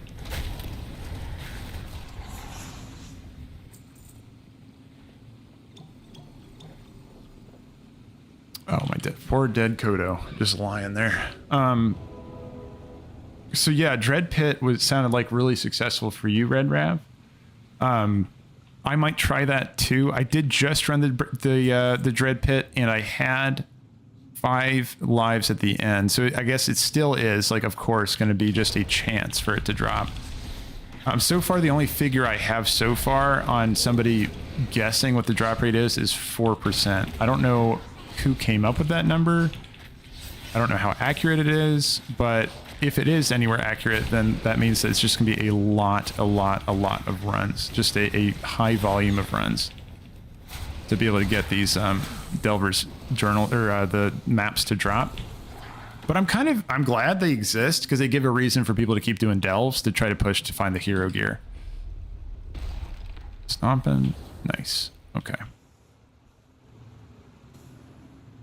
Cha-Ching said, I remember my daughter trying to get a partner many years ago. Good luck. I appreciate it, Cha-Ching. I really appreciate it. Yeah, welcome in here, man. I really appreciate the support on that. Yeah, goal of mine is to get partnered over there, and yeah, you all are helping do that. I really appreciate it. Thank you so much. And thank you, Cha-Ching. Did she ever get it?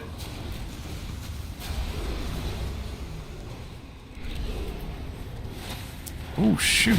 Oh my gosh, I pulled a lot of these guys. I didn't necessarily mean to, but it happened. I'm gonna blow a shield wall for my Kodo.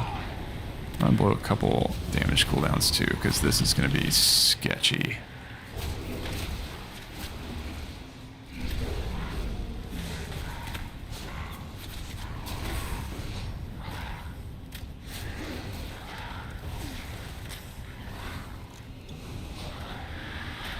Yes, and she's still streaming. Awesome, Cha-Ching. That's awesome to hear. Congrats to her. Congrats to her for sure.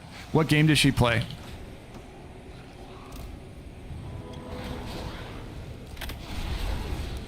So, oh, I got Task Finder. He does the battle cry, which is the only thing I gotta worry about with him. Everything else is just cone abilities.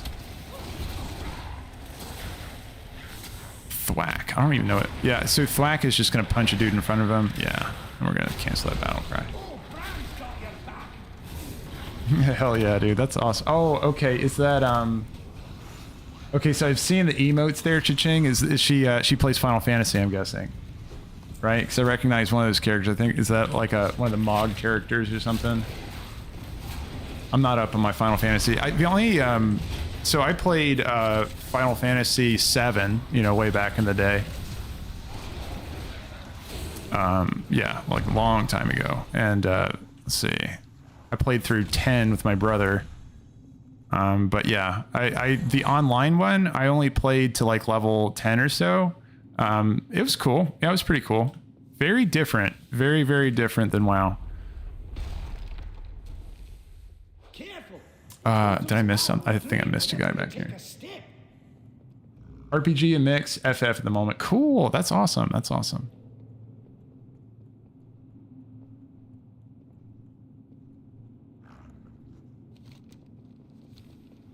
Oops. Kind of cool. It's fun to compare like how different the MMOs are. Somebody in here was talking about like Albion earlier today too. Just, yeah, there's so many of them now. Shoot, did I miss a guy like way back here? I just have to find lost gear. How have I not been finding lost gear? Oh, I have to stomp on the kobolds. Shit. Okay, so I'm just gonna be going back through here stomping on corpses, I guess. I totally forgot this part. The big guys give a ton. Okay.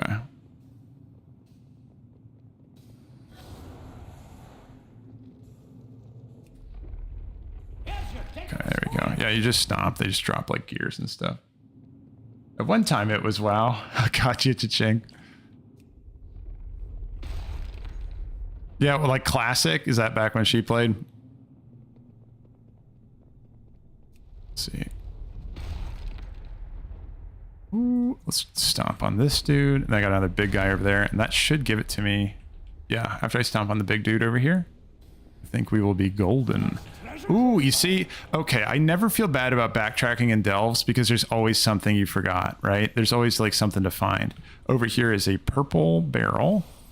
And yeah. See, damage a stunned, rooted, or incapacitated enemy. Opens the bottle of lightning that deals nature damage around you to enemies for 1 minute. Yeah, that's badass. Nice find. I agree, Brann. That is a nice find. So let's stomp on these. And then, do I still got to stomp on him? Yes. Done. All right, off we go. Wax face defeated. I think I can make it to the next one before this depletes. We'll find out. Yeah, wax face is the one that has that like radiating fire move that makes it really nasty in groups, like super nasty in groups. But see, Chris, you said what was the prio for BM? Oh, what stat is prio? Crit. Critical strike. If you're going pack leader, that is, because hold on. Let's see. Hold on. So, like, we're increasing our critical strike damage with our critical strike chance, which is really badass. Damage further increased by critical strike chance. Yeah, but crit's always been kind of a good thing for BM, and just furthermore, like, at least I'm working with that talent to see like how much I can really scale that shit up. Anytime you got crit damage in a tree, if you can scale crit damage, like, you're really mashing. So that might be different if you're going for if you're doing the BM Dark Ranger build or something like that. But at least for pack leader, crit is very nice. And you can really synergize nicely with Brann's porcelain arrow, because he's going to mark an item, mark a target and make them fragile, which makes him 20% more likely to be critically struck. So you're just like chunking in delves if you do porcelain arrow BM hunter. So yeah, and here he is. This is the guy. This one is an 8. I'm just trying to jam 8s right now, Rushdie, to just do try to get more of those Delver maps. I cleared tier 11 yesterday with a couple of you guys. But yeah, today, like, I'm just looking for more volume, just to try to push out more Delver maps, because again, those Delver maps are going to be giving hero gear, which is just fantastic. So I think that that's going to be kind of the reach. Oh shit. Yeah, so there was that AoE move I was talking about. Just shit tons of damage. And it might have a similar range to it, like, remember Stinging Swarm? It might be coded similarly. Where are they going here? I'm going to try it. Okay, I'm getting hit by it now. Let's see. If I move back. Shoot. Okay, well, I started too late. If I see him doing it again, I'll move back. I think what it is that he's knocking my Kodo like down into the water. And that's why they're like fighting down there. Okay, burn away. Yeah, there it is. Let's see. No. Again, look at that range on it. Really high. Here, I'm gonna pull this guy back. I still have my pot as well, so I'll be fine. And a turtle if I need it. Oop, but that's a problem. Yeah, I got you, Brann. I'm gonna have to stomp this one out really quick. Oh shit, yeah, so I let that expire. I did have my potion still, I could have lived through that. If anybody that's looking at their stuff they get at the end of the delves, you do get a Delver's Delight potion. It's just kind of a random thing you can find. Put that on your bar somewhere, because it's a handy little potion. You can do 2.5 million health just by swigging one of those. Wait, did it put me... Oh, okay. No, I'm not too far away.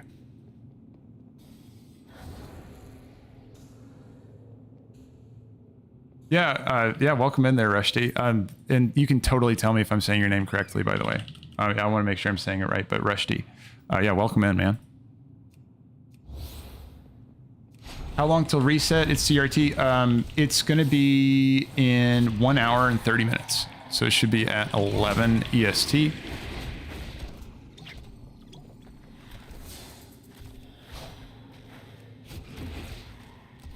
Yeah, no problem, man. Absolutely. Okay, burn away. I'm just going to use my defensive, so just rotate one defensive through, and you can see that does so much less damage. But that's the way around that. As you saw, like, I walked all the way to the rim of the door, or like even down that hallway, and I was still taking damage, so... That one I just don't think is avoidable.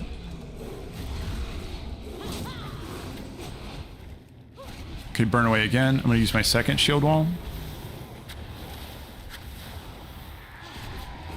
And I still have my hard stop for if he does another one for with Turtle, so... I don't know what I'm saving my cooldowns for.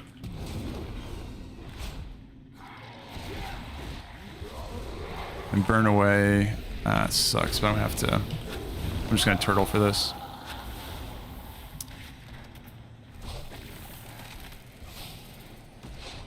Okay, lost my Kodo. Not just gas. Perfect time to revive Pit. Good shift aggro. The Feign Death. He's tanky, dude. This guy is, like, definitely annoying. Okay, I'm gonna have to use my heal. Yeah, burn away. It's just like rotating cooldown. Same thing as Stinging Swarm. And I still have my potion at this point for the last one. And then I'll get my shield wall up in 4 seconds, so I should be okay.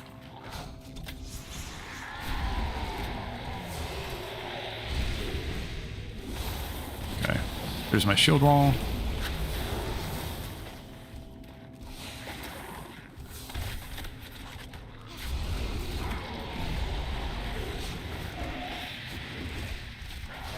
I'm gonna keep those potions down. See if Brann can just do a different heal on me, and then I want to use those during. I'll pick one up. Burn away. Okay, I'm gonna cycle through potions. Nice.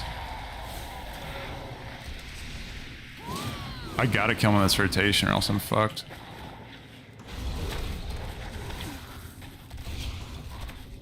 And again, remember, if you pick up those potions, you can heal your pet as well. Okay, this is gonna be interesting. Actually, no. I have one more cooldown. Nice. Cool.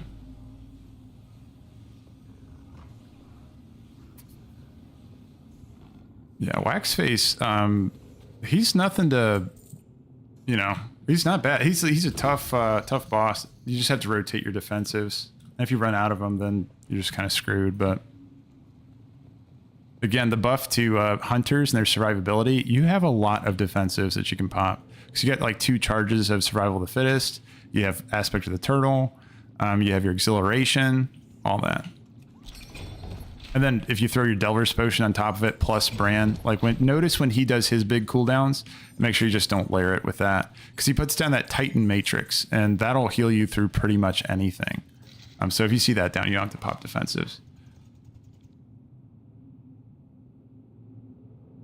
Let's see, didn't know if, oh yeah, you said 1.5 or 0.5. Yeah, no, you're good. Yeah, no, it should be just the reset time at 11 EST.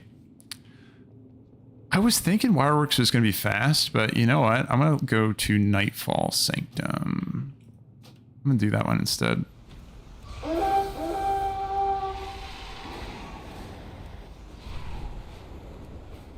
Yeah, I don't like that boss at the end, like...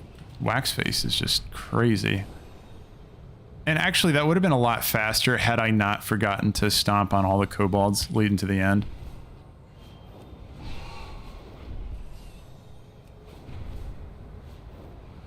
But I think key is just learning which storylines have a shorter way through than the others, and then just repeating that one over and over again. I'll start making note of that, but I know at least yeah, I just need to start making mental note of each time I run one that's like really fast. The one that Tak-Rethan had yesterday was extremely fast. I'm trying to figure out which one it was. Was it Niffin Napping? Or no, Goblin Mischief.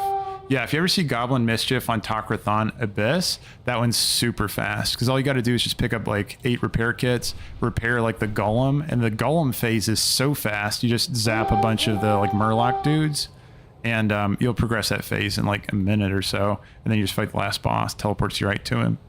That would be a super fast one for trying to grind just tier 8s over and over again. Make sure I'm going the right way. It's so funny. There's so many handy notes and rare scanner notes and like all kinds of stuff on my map. When I open up my map, it's like it hesitates for a second. It's like, ugh.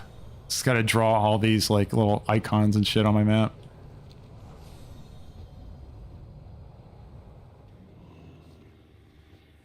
All right, let's cruise in here. Okay, Nightfall Sanctum. Yeah, this one, for the record, anybody that's like pushing delves, this is the one I got my tier 11 on. I feel like it's a good one to go with because the boss himself doesn't have any gear check stuff like Wax Face and the Stinging Swarm guy.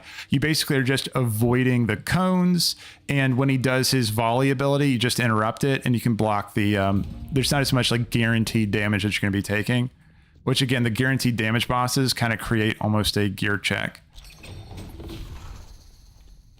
Let me just repair my gear, sell my junk, and then I'm going to go ahead and open these. Not going to let all this stuff stack up. There. Better. So yeah, this is pretty easy. You just throw down your little distractor, and it should make both the circles go away. And as far as mobs go in this one, the only mob that you really got to pay attention to is going to be the shield giving guys. I think they're literally called shield givers. I'll see their name in just a second as we're pushing through. But they're the bigger dudes, like just bigger than everybody else. All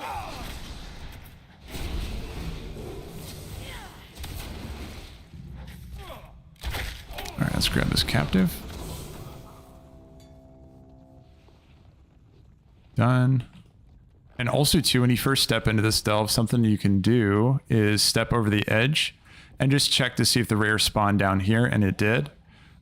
You can also, if you were smart, if I was smart, I would do a slash macro, a slash target macro, and then as I walk in, I would just hit the macro, and you could see if Reno, you could list all of them, like the magma hammer guy, the little mech, the fungus guy, like any of those can spawn on that platform down there.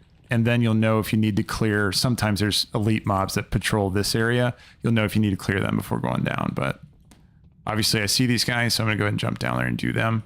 And when you do fight them, make sure you kill Murgleton first, because he's the healer of the group. He's a paladin, apparently. So yeah, you just want to keep his heals down. So he'll do Holy Light, and just make sure you interrupt that. Oh man, this is an annoying spot to fight these guys. Yeah, Holy Light right there.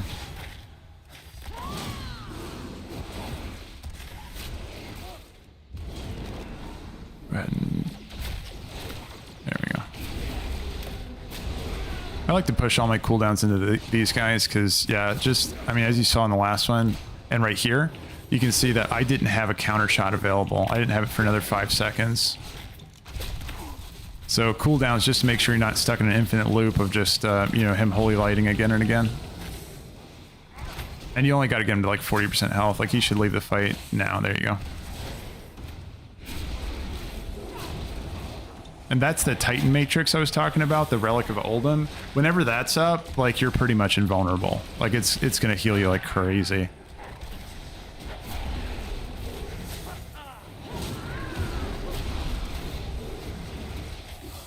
And then Reno is down too. That's a cool ability there. He has like a Gatling wand or something. All right, chance to attack. Yeah. It's the same one. I don't love that one, but I'll take it. Anything helps. Now let's see if my pets get stuck. Nice. All right, now we're talking.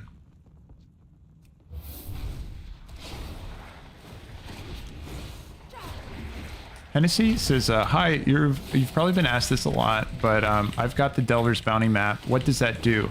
Nice, Hennessy. You got a pretty cool thing.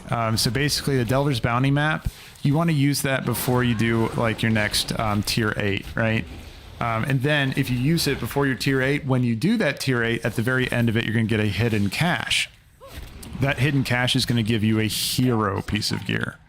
So for example, like when I did mine, I got this one. I got this ring at 610 item level, hero 1 of 6. Those maps are pretty rare, and a lot of people are trying to find them right now, so congrats, man. Awesome. Well done on that. So yeah, all you got to do, again, is just got to use it and then walk into your Delv. Just make sure it's a tier 8 or above. You don't get your... Yeah. Hennessy's like, ooh. Yeah, exactly, man. Congrats. Oop, Kodo died. 1 second. Oop.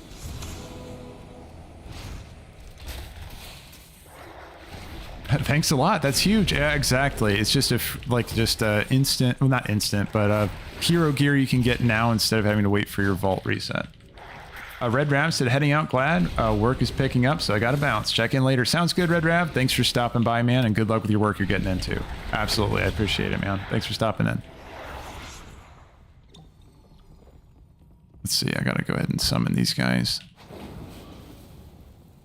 Or not summon them. Just got to go interact with them. I love fighting these initiates. It's just funny. They're just like, they just say, I'm not doing this. I'm out of here. Oh, this guy, the Inquisitor. Okay, so the Inquisitor is the one that's going to give the barriers, right? Okay, I'm going to go ahead and shift aggro to those there. Yeah, just save your interrupts on the Inquisitor, and he can be stunned, as you just saw there. Yeah, Shadow Barrier is the one you want to interrupt to make sure everybody's not getting a shield to make them immune to damage. It's a long cast, so if you're stuck, caught with your pants down, and you don't have a counter shot, then they're going to be immune for quite a while. Brann can interrupt it for you if he does have his little, you know, lucky whip or whatever it's called. But again, that's a cooldown as well.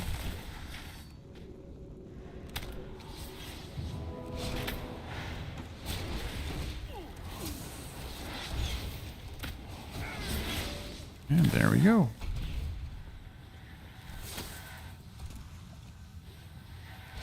Yeah, those eggs, by the way. Kill those when you see them. That's Brann putting them down, and it summons a Devil Star. The nice thing is that when it comes out, it does an AoE Fear immediately. So you can just buy yourself some time with an AoE Fear from that thing. Is there a guy over there? There is a guy over there. I have to save this guy. Let's see. It's CRT said, I did mine right before the boss when I knew I had enough lives left. Oh, it's CRT. I didn't realize you could do it inside the Delv. Okay, Hennessy, if you're still here, that is a really good tip for you. Apparently, according to its CRT over there, he said that you can use that item, the Delver's Bounty item, right before the boss, and then you'll still get credit for, you know, the loot, right? It'll still put that hidden cash down after you kill the boss. I thought you had to use it before the Delv. That's just how I did it. But that's a really good tip. Get to the end first. Oop, there's the Inquisitor. Yeah. I'm going to move this little thing over here.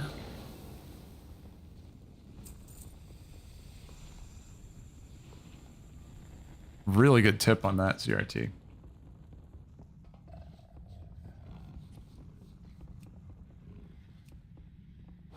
Throw that over in the corner there.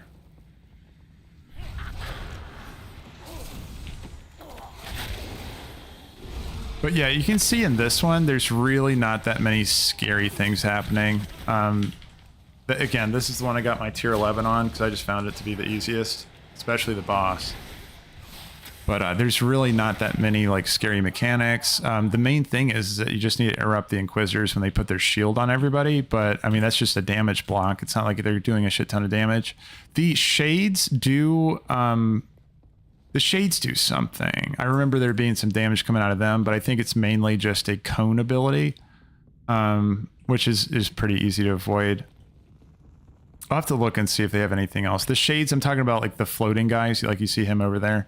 The Devouring Shade. I gotta remember their moveset, but I don't think they really have anything that's like terrifying. Renee there says, hey guys, did you get a bonus map? Let's see, did you get a bonus or a bounty map in a normal tier 8 Delv? Yeah, that's a good question. I think they can fall in normal Delvs, but for the life of me, I can't remember where I got mine. I can't remember if it was Bountiful or not, but I'm pretty sure I got it from a Bountiful run, or a non-Bountiful Delve, like a normal Delve. But yeah, anyone else in the chat, let Renee know over there. My pet's dead. Hold on, I gotta summon him again. Let Renee know if you got your Delve, if you can remember. Did you get your bounty map from a normal Delve, or was it only from a Bountiful Delve? Move those little things around. It's CRT just responded to you, Renee, over there on Twitch. He said, Wowhead says only Bountiful chests. Okay, so it sounds like only Bountiful chests, at least according to Wowhead. And Wowhead's fairly accurate. As more people grind this out, maybe we'll find out that it does drop just at a lower drop rate. But yeah, Renee, according to Wowhead over there, it looks like you can get it only in just in Delves, or just in Bountiful Delves. And let's see. Cha-ching, you said, time to go. You have a wonderful day. I'll be back. Enjoy your stream on YouTube and now on Twitch. Oh, yeah, sure, man. Absolutely, Cha-ching. Thanks for stopping in. I hope you have a great day there. Yeah, thanks again for stopping in. Really, really appreciate the support over there. Thank you so much. Appreciate that, Cha-ching. Have a wonderful day. Let me grab this here. Okay, the shade. Let's pay attention here. Let's take a peek. So I'm just going to look at his moveset. Shadow Strike, yeah, he's just going to hit somebody in front of him. Umbral Slam is going to be that cone.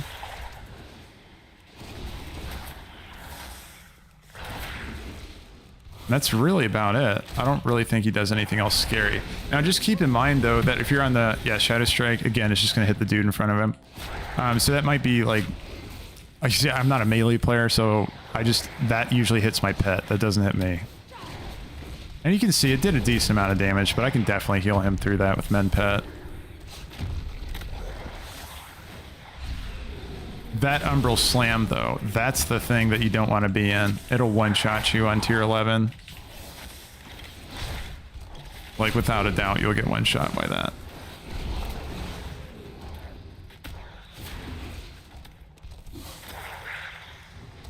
Yeah, I didn't even Men Pet there, and he was doing fine. Yeah, so you see what I'm talking about? Like, in this Delve, there's really not that many scary mechanics, like, at all. So if you're pushing, go here. Go Nightfall Sanctum. And I'll show you on the boss, too. The boss himself, there's only, like, a couple mechanics. We'll go through each of them when they come up.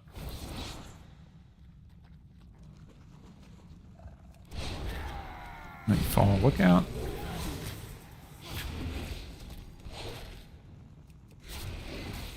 Ah, okay. It's CRT had another piece of information for you, Renee. You're saying, so it's CRT, you said as in the chests, not the locked Bountiful Delves. So just to be absolutely clear, so far it looks like the requirement for getting one of those maps is to go into a Bountiful Delve and then open one of the normal chests of the Bountiful Delve, right? So this is going to be the smaller chests is where you're actually going to find that map. But what we're thinking right now, and again, it's worth a test just to make sure this is the case, but what we're thinking right now is only going to be the smaller chest that exists inside a Bountiful Delve. And it has to be flagged Bountiful for you, not for your party members, right? So like you can be running a Bountiful Delve with somebody else, and you can be in a normal Delve and they can be in a Bountiful Delve. So more reason why we probably want to do all of our Bountiful Delves, if possible, each day. If you are able to do that. Maybe at least just one or two. But yeah, Bountiful Delves are important to grab on the reset when they do come up, it looks like. Let's push this over here. Oh, thanks for the follow over there on Twitch. I appreciate it. Razzles, thanks for coming in here, man. I'm trying to get partnered over there, and that helps me out. Thank you for watching over on Twitch, and thank you for the follow. I really appreciate it. Thank you so much. Let's see, Initiate. We'll get this guy down. Yeah, there's a shade. Oh, I see that sub with Prime. Thanks, it's CRT. I really appreciate it, man. Thanks. I appreciate the sub over there. That helps me out. I really appreciate it there. Thank you so much. He put the happy emote there. Yeah, I appreciate it, man. Yeah, welcome in, welcome in. I really appreciate it.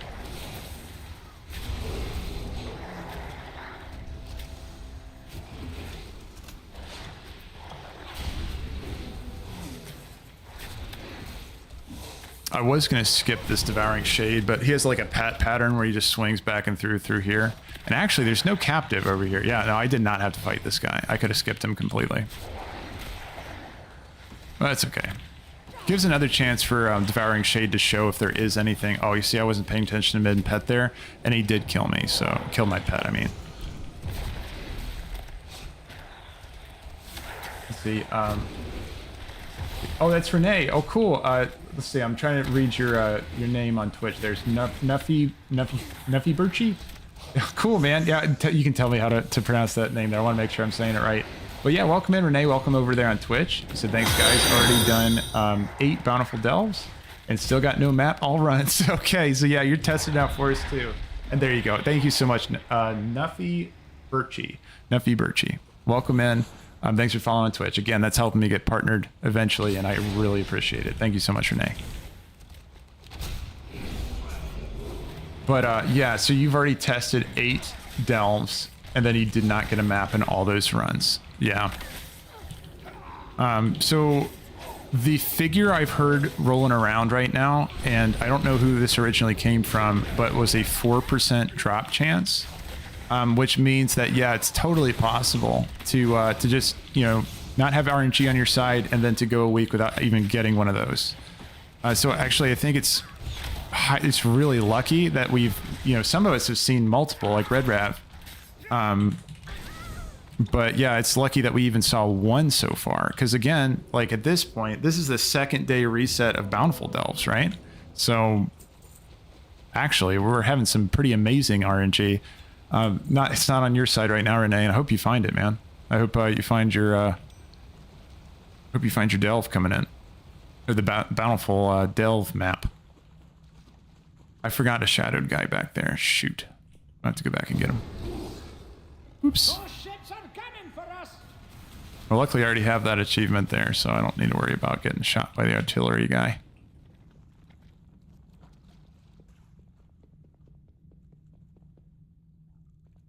Yeah, it's good to know. Anybody that does get a map, if you don't mind, just like let us know like how many maps you've found, and then just confirm that it was on Bountiful. If anybody does find a Delver's map, Delver's Bounty on a normal Delve, hell, I'd love to know about that, because that means that we can really start grinding these things out.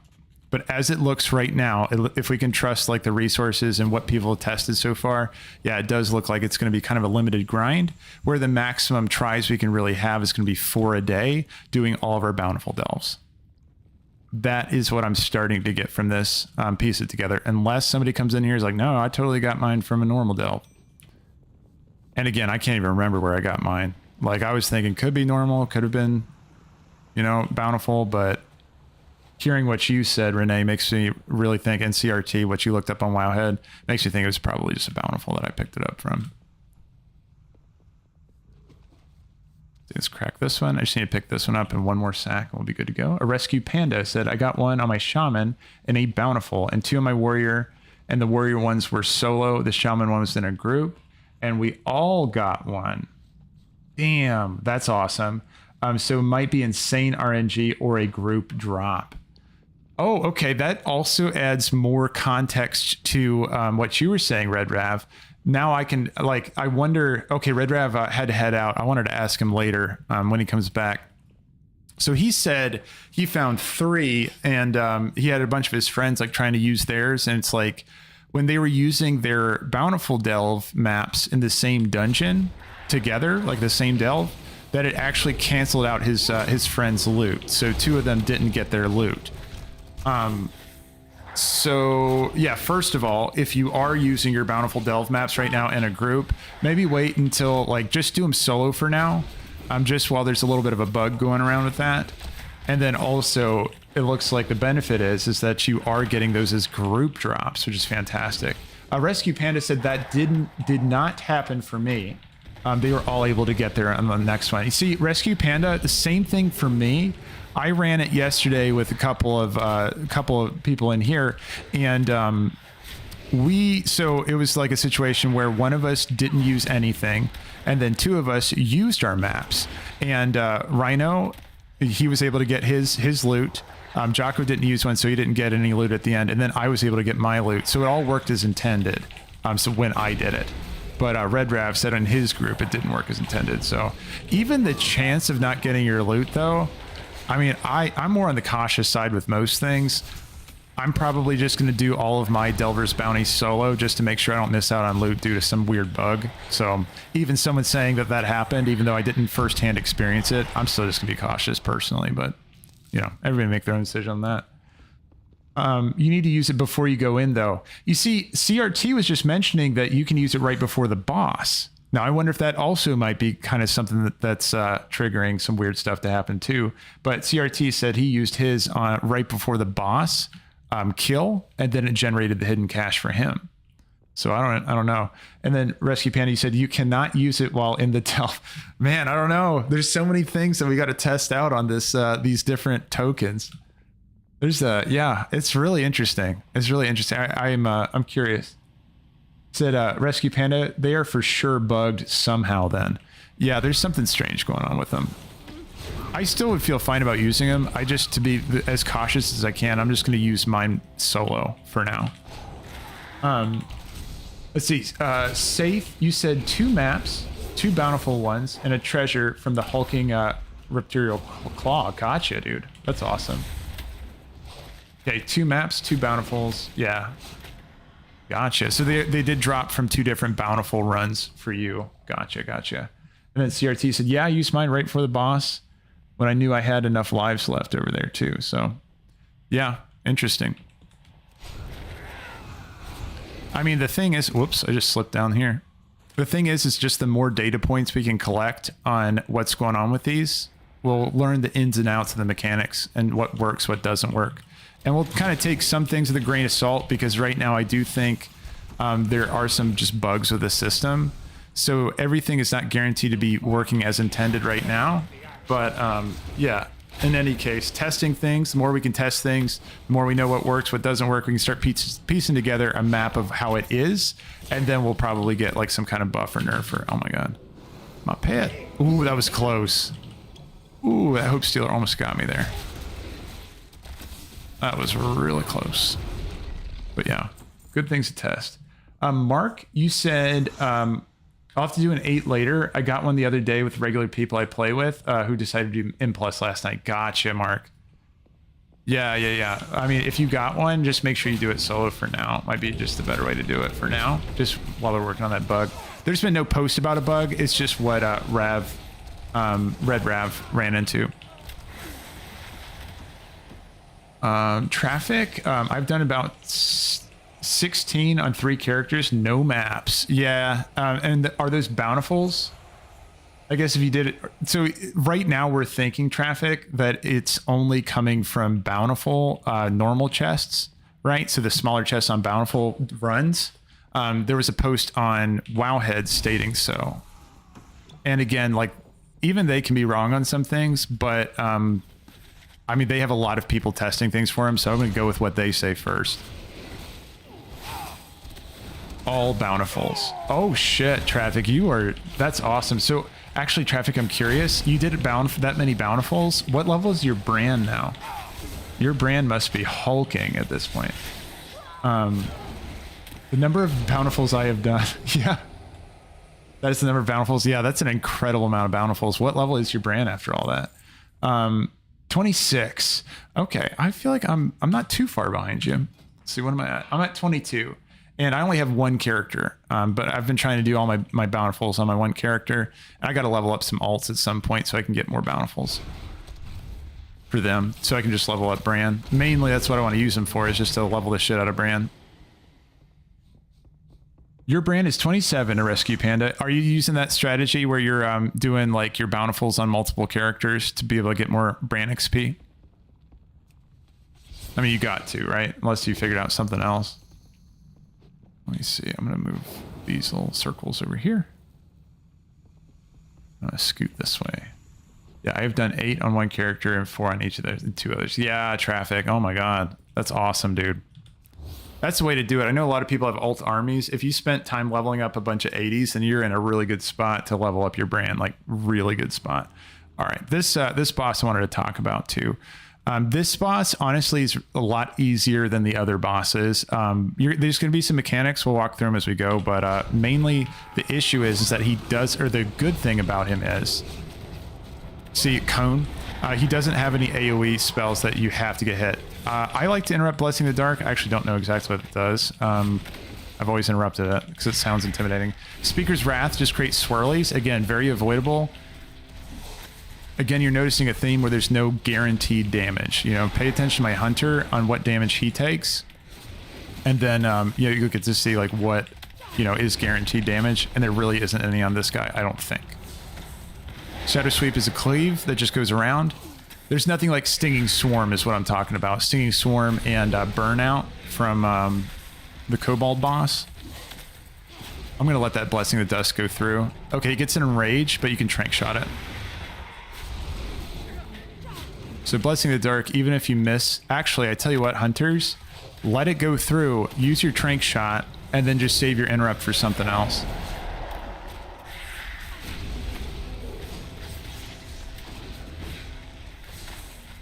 And actually, I don't even know if he has any other interruptibles. Yeah, so there you go. Blessing of Dusk. I'm fine with just interrupting it, because it looks like he doesn't really have any other interruptibles to do. So you're fine. For phase 2, that's where I usually blow like my bigger cooldowns, because he's going to die and then resummon into a Wraith. And the Wraith has a little bit more threatening abilities. Thanks for the follow, Flobbit. Welcome in on Twitch over there, man. I'm trying to get partnered, and that's helping me do it. I really appreciate it. Thank you. Blessing the Dusk, interrupt. Okay, and then now he's going to summon his second form. The thing about the second form is that his... Yeah, there you go. Just don't stand near him, you know, if you're ranged. But, Darkfire Volley, shit. Okay, well, you get to see. That one on higher tiers is going to do a shit ton of damage. Inflict Death, I let go. You see, it doesn't really do much to anybody that's not right next to him. Even my pets, it doesn't really matter. I guess I'm mainly talking from a range perspective, but, like, Inflict Death, I don't care about that one. I let him channel it. But the Shadow Volley, that's almost a one-shot once you get to tier 11. So yeah, interrupt that one. Everything else I just let slide. And you can see how much easier this guy is than like the other dude. Yeah, you see Inflict Death. Nobody's really getting hurt by that. I am putting Med Pet on my pet, so... But really, my Men Pet's keeping up with it, that should tell you. And he should be doing Shadow Volley here in a second. Yeah, just interrupt it. And even if you have one interrupt in the party, it should be enough. Like I have 20-second cooldown on my counter shot. And you've seen I've had it up for every time. Yeah, again, Inflict Death. It sounds intimidating, but it's really not that bad of a spell. I just let it go. Darkfire Volley, interrupt.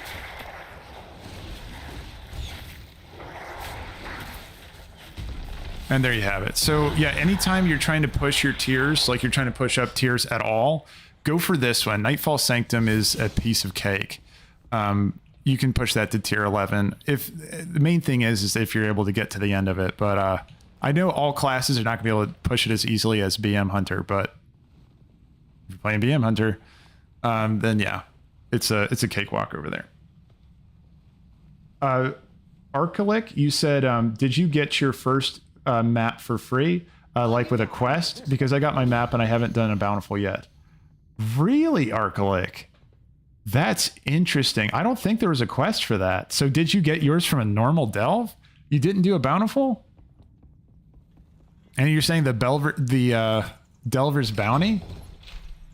Man, I just, like, it's so crazy learning about a new currency item like this, because it's like there's so many different weird things that are happening, and people are discovering like what's possible, you know, just as we go. Oh yeah, and Traffic, you said all solo, no grouping. That's awesome, Traffic. Yeah, all those Bountifuls. And then Arclick said, I have not done Bountifuls yet. No Bountifuls, and you found a Delver's Bounty. So, okay, you might have discovered something that maybe Wowhead hasn't figured out just yet. So, interesting. I'll keep that in mind, Arclick. I'm going to keep grinding for him then. I'm going to keep trying even outside of Bountiful Delves to see if I can find him. But that's really good to know. Here, I'll go ahead and do a, just for fun, I'll do a tier 11 again. I only did one tier 11 so far, and it was this Nightmare Sanctum over here. But I'll just do it for fun now. And I'm also kind of curious if it is a higher drop chance, maybe for those. But let's see. Signal Flare. And actually, I did this in a group last time, so I haven't completed a tier 11 solo just yet. I just want to see. Give that a whirl.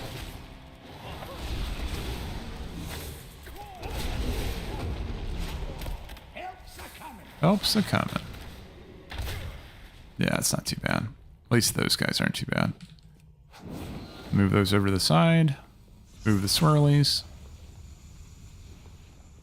Okay, and then these guys.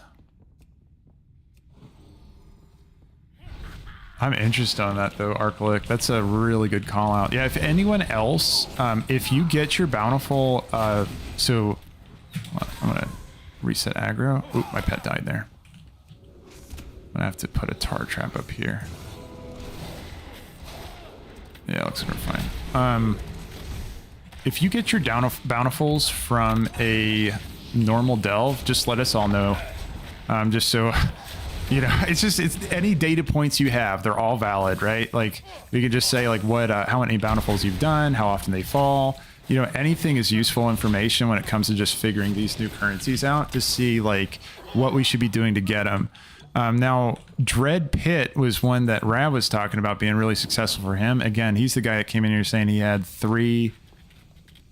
He found 3 of those so far. So Dread Pit, maybe that's something. So, and then I also heard from another source that they were saying that you're limited on your account to only finding 3. Like that's the max you can find in a given week, right? So who knows? David, let's see, Davidoff, you said, is it better to do delve solo or with a group? It really depends on the delve and it depends on your character. Oh God. Well, I'm gonna go and turtle here, try to get these guys off me. I'm gonna keep the heals rolling on my pet, do a little shield wall too. For a second there, I just was like, oh, I'm just running a tier 8. 1 second. David, what I was, ooh, shit. Oh, my poor pet. Let's see, I'm gonna try to summon him and then fall off the ledge here. No, they're not coming for me. Let me do a pin shot. Yeah, it's gonna be a lot more of resummoning your pet on tier 11s, I can tell you that. Oh, thanks for the follow there. Appreciate it, Cash Ride. Welcome in, man. Appreciate it. Welcome Mick on Twitch there. I'm trying to get partnered over there. Hold on, I'm gonna resummon this. And that's helped me do it. I really appreciate it, Cash Ride. I'm just gonna kite this guy a little bit. Should be fine. Yeah, the Shade Guard, that's another guy that's gonna buff his dudes. Or the Inquisitor was the guy that does the channeled shit. Like Cleft Hoof. Blessing the Dark, you want to interrupt that. There we go.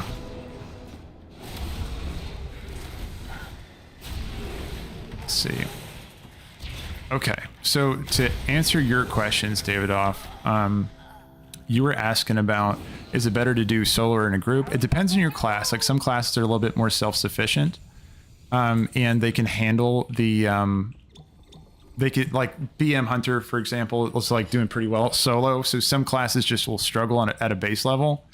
But also too, not all delve mechanics are friendly for more players, right?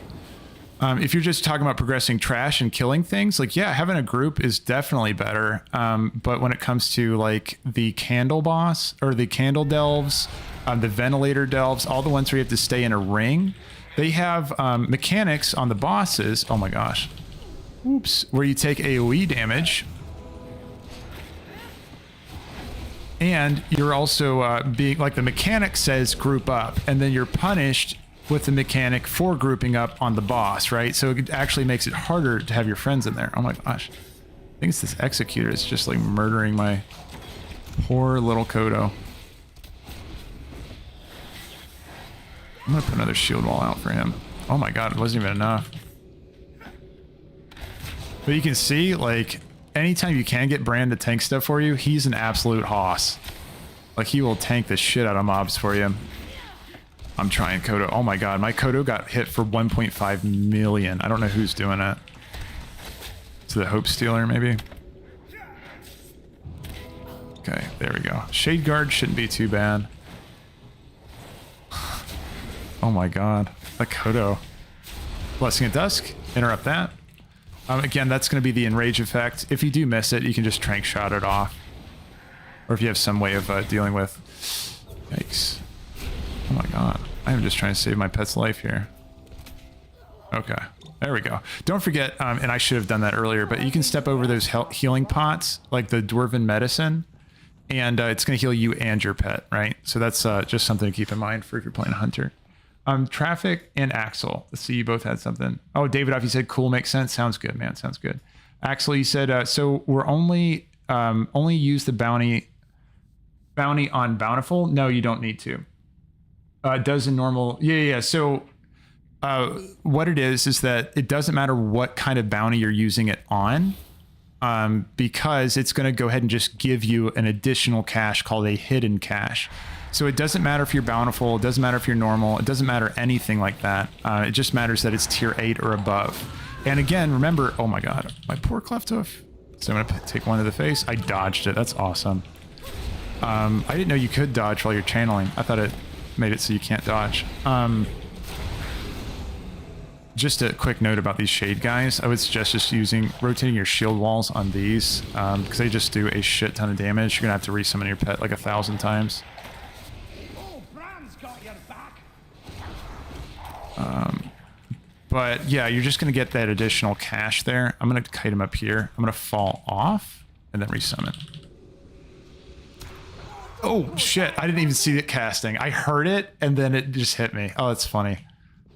He casted that up on the ledge and then just like whacked me with it. So you can see the cone abilities, instant kill. Like you'll just die immediately. Oh, revive pet, of course. Actually, you said, let's see. Oh, okay, let me catch up here. Traffic, you said melee DPS kind of sucks solo on high delves. That's true. Tanks easiest I've found all the, yeah, because you can keep yourself up. Like, you know, like even warriors too. Like you gotta ignore pain and victory rush and all that kind of stuff. But yeah, I can imagine where it would be tanks would do better. Rogues, I imagine, are having a really hard time. I'm just taking a guess. Maybe enhancement shamans, are they having trouble too? Unless you use Brann as a healer. Yeah, that's true. I wonder that about tanks. If tanks can use, if they can make good use out of Brann being a damage dealer instead of a healer. I didn't even think about that. That's true, man. That's a solid point. I'm going to try to not die to this guy this time. I'm going to watch my Kodo's health bar a little bit more. And just rotate those shield walls. And Shadow Strike. Oof. Yeah, I'm just watching my Kodo's health bar just like all the way down, then back up.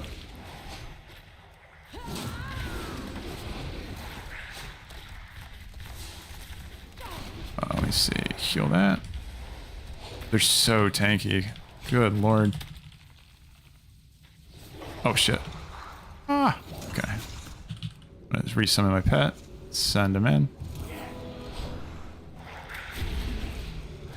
Umbral Slam. Yeah, I will say, so I'm just talking about the tier 11. I haven't done a tier 11 solo just yet. It was so much easier with 2. So I'm saying duo was like amazing for this. Resummon. Remember, that guy can be stunned too. I need to make more use of that. Shadow Strike. Oh, my poor Kodo. He is gone again. Nope. I'm not getting hit by that again. Okay. And then let me just drink a potion. Yikes. Okay, I got one shield wall left for my pet.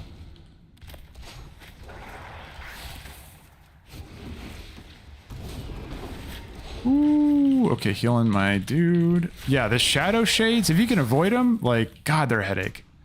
Okay, here, I'm gonna take one hit to the face. Nope, not that Umbral Slam, though. Shadow Strike, that's gonna be a dot. And it looks like I can take that just fine. Oh my god.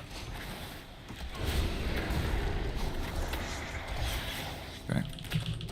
That revive out. Finally. Oof. God. Yeah, those guys feel harder than even like the boss was last time. Actually, no, the boss was really sweaty with 2. I don't know if I'll be able to do it solo. We will see, though. Let's see. So can you farm Delver's Bounty in the non-daily? Yeah, so right now, we're hearing some conflicting things, right? Some people are saying that they actually did get their Delver's Bounty out of a normal. And then other people are saying that they, on Wowhead, it says that you can only get it out of a, Delver, or out of Bountiful Delves.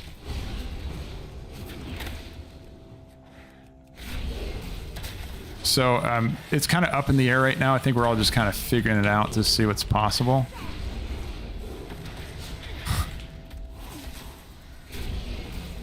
I'm just looking at the time there. I have a work meeting at 11, so I'm gonna see if I can get this done before then. If not, actually there's no timer on it. I could literally just leave my guy there and come back to it later, but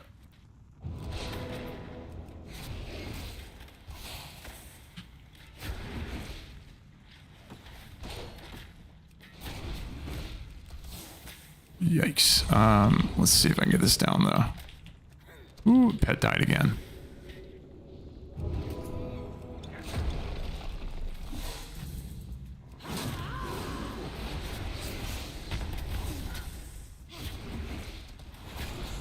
Shade guard.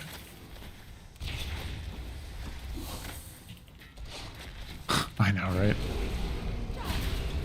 Yeah, so, okay, so just expand on your question, V-Bread. Welcome in, by the way. Yeah, it looks like right now you're just going to want to focus on doing your Bountiful Delves, and then that's going to be your best shot of getting it, just according to the resources we have available right now.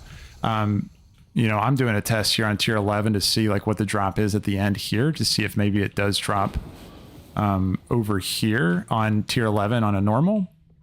Just to see if it has a different, because there's no reason to suspect that it would have a different pool or a different chance of finding gear. Sorry, I'm just trying to push as fast as I can, see if I can get this done before 11. I'm going to see if I can skip him, because he takes so long.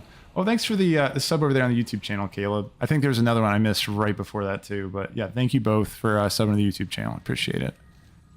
I think we got to skip that guy, which is super nice, because those guys are a pain in the ass.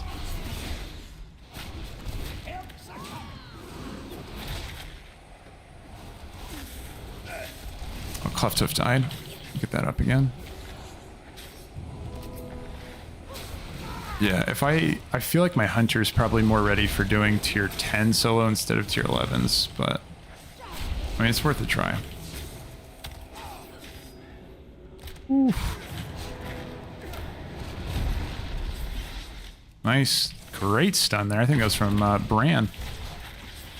Very nice. But yeah, that does give us like a ton more incentive on just wanting to make sure we stay ahead of our bountifuls when we can. Did Brann just do that? Brann, you asshole. Why? Why did you do that? Did anyone else see that? He just totally shot that guy in the ice trap. You got to dodge. Oh man, I'm so disappointed. Oh, my Brann skill points. I'm using Porcelain Arrow, and I'm using the one where it makes you grow and shrink based on just what buff he gives you.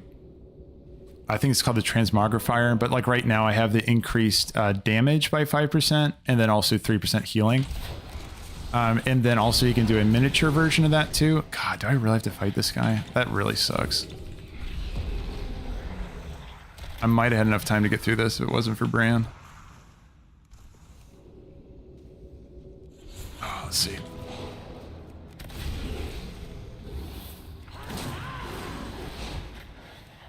Oh, here, I'm gonna push my cooldowns into him, see if I can get him down. Gotta reset my pet again. Do Ascension.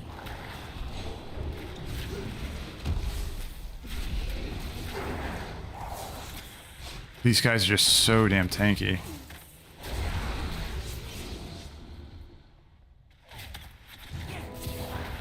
He's actually doing a lot of damage to Brann too, it looks like.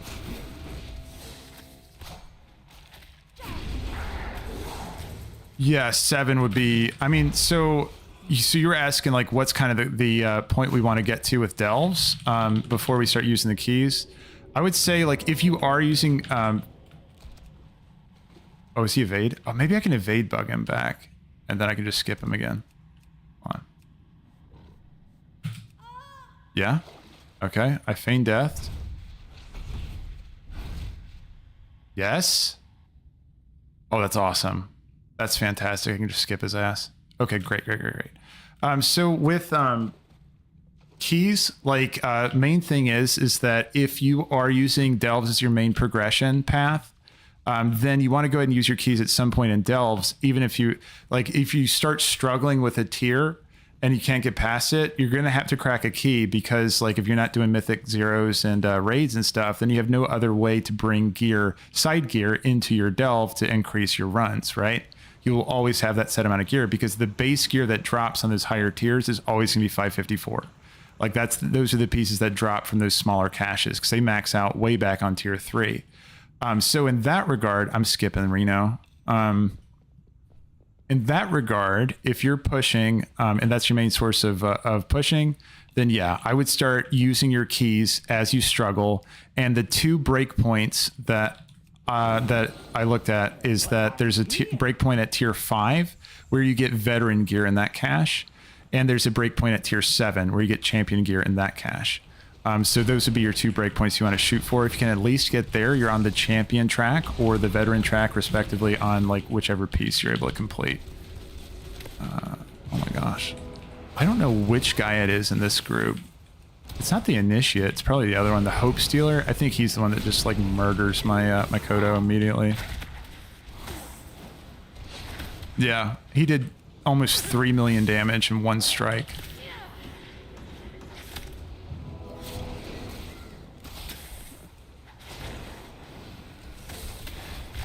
Let's see, and then traffic, you mentioned over there. Again, I'm skipping the shade. I do not want that guy. And I've learned that Brann will shoot him if he gets too close to him. So let's see if I can move these over here. Here, let me try going around. Ah, the shade's patting back. What a dickhead. All right, well, while we're waiting on the shade, yeah, ideally, you would do that on tier 7 for Bountiful, so you can start getting your champion gear, right?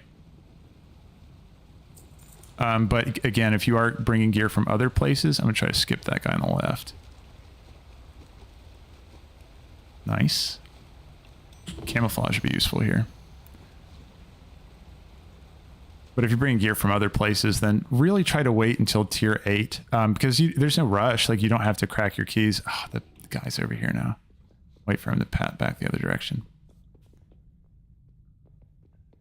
Oh, what do you know? Nice. Perfect. Yeah. Okay. So that's that'll buff you when you're under 25%. All right, let's go. Let's see how much time I got. Okay. Oh, not a shade. Oh, that sucks. Can I evade him? Maybe if I go... Wait, hold on. Ah, shoot. I tried. Well, I'm going to have to fight at least one of those guys. That sucks. Let's see. What did you say over here, Traffic? You said, I must say that the Bountiful chests kind of suck. The amount of repeats rewards is ridiculous. No, that happened to me too, Traffic. I got 3 trinkets out of my runs. Ooh, he passed up that way.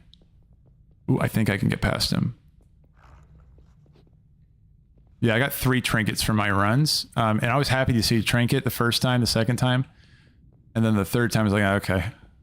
I can't exactly keep using all these trinkets. Okay, yeah. Let's just push. Nice.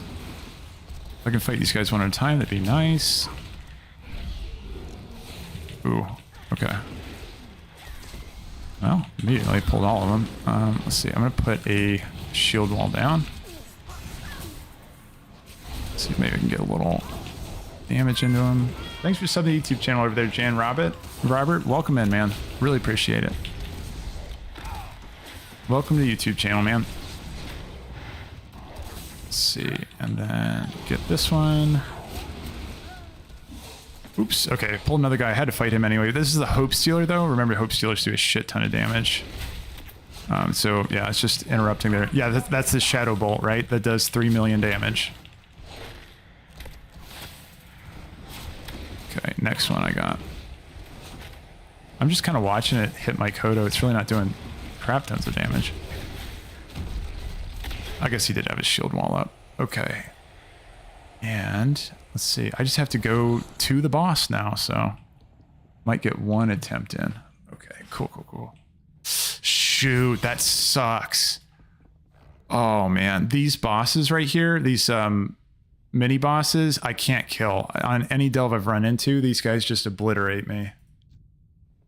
So I have to skip them. There's no way I can fight those on tier 11. Like, I'll just get killed. Let me flare gun over next to him. Ooh, this sucks. They are far away at least. Here. I'm gonna pull these guys down here. Ooh, did I get follow? No, I didn't. Okay. Whew. Don't fight him there, Brann. Come on, dude. Come this way. Come this way. Come this way. Come this way. Come on, Brann. All right.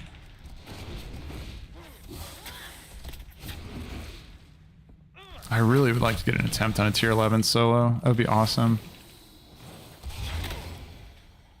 We shall see, though. There's no gear rewards, once again. Tier 11 is just kind of for fun, shits and giggles. I'm testing out the loot tables, though, to see if it is better. Where did that devil sword come from? Okay. Oh, shoot. The pat's coming back this way. Here, this is what I'm going to do. I'm going to dismiss my pet. Because there's a very small radius we got to work with when it comes to avoiding these two aggroes in the right and left. Let me... Ooh, he's looking this... Brann? Why is he walking over there? Oh, I hate that. It looks like Brann can't pull by himself. At least, like, face pull. So that's good. I want Volo to turn around.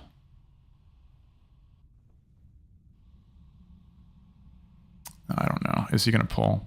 No. Okay. There we go. Eek. I'm going to walk straight through this. Okay. And I think that that's just going to be the artillery strike. I think we got through with no aggro. Hell yeah. Right? No, we got one guy. Two guys. Three guys. Fine. It's fine. Put a shield on my pet.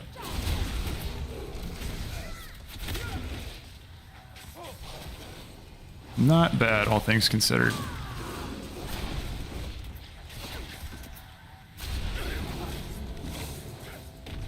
Ooh, okay.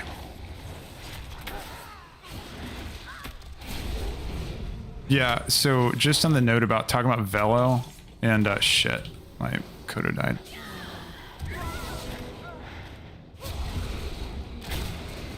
Okay, nice.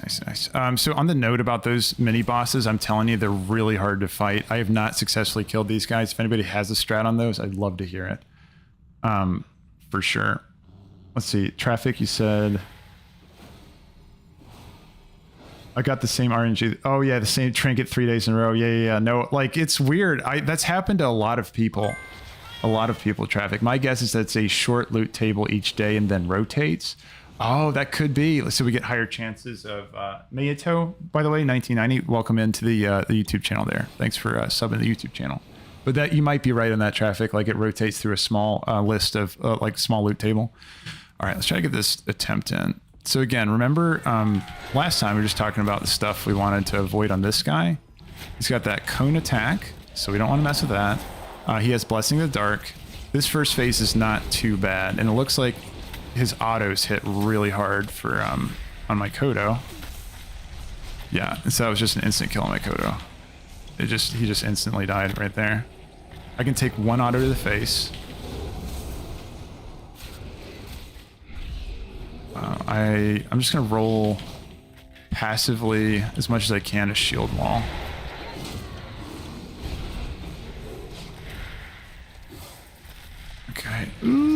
Okay. Oh, damn. He died again. I'm gonna resummon him. Ooh, it's a swirly. Ah! Oh, damn. Okay. Shit. Okay, I get one more attempt. But I have to walk all the way there? That sucks. Ooh, I don't know. This one's gonna be sketchy. You're looking a bit rough. Take a wee rest. Wait, is he gonna put down his fire? No.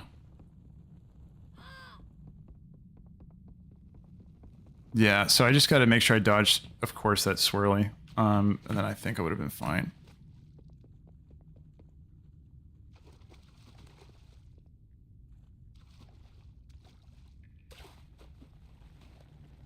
They don't mess around with damage on tier 11. I mean, I'm glad it's difficult, as it shouldn't. They shouldn't pull punches on tier 11, because again, you don't get any increased rewards for it. You're asking for a challenge if you're doing tier 11. Shit, I gotta wait on this guy to walk around again.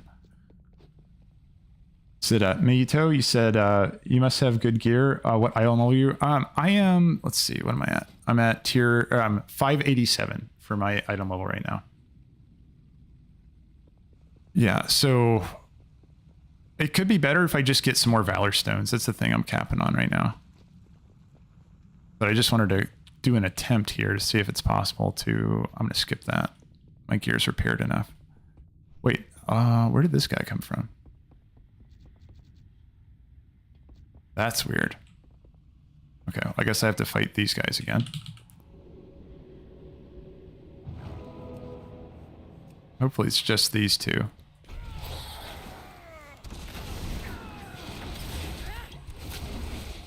Okay. Yeah, Cleftup died. I'll have to resummon him.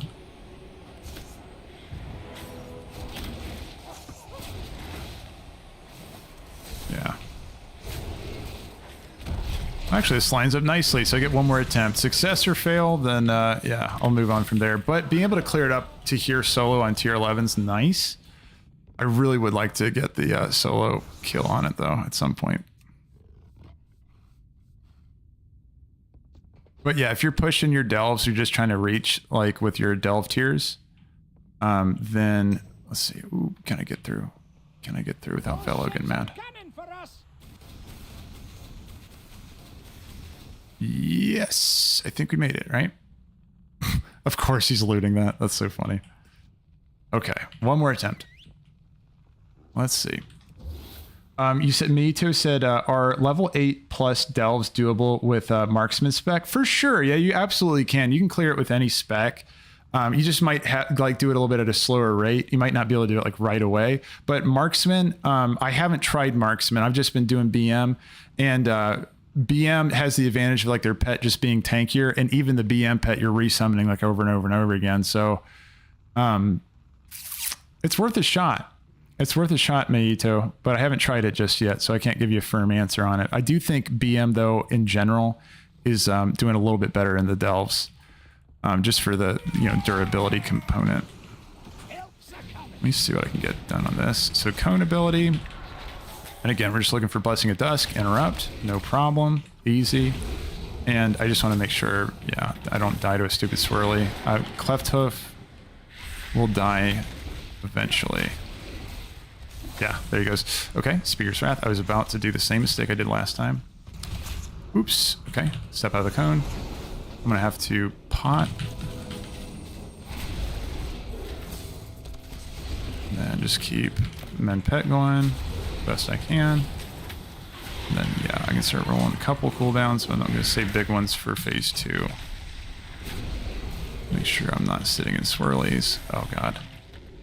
I'm going to take one to the face. Can I take 2? Okay. Yikes. Again, Men Pet. Ooh, is it enough? I'll do a shield wall on my pet.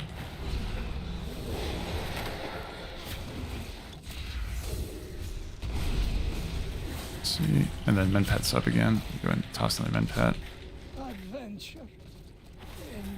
Okay, Trank Shot. Okay, and then here's some of my pet.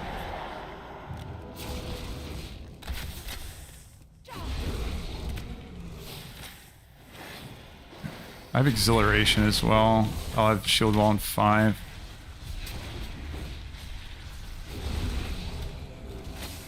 Shit. I'm gonna try. Listen. Shit. Hang in there. Ooh, Brann, that was clutch.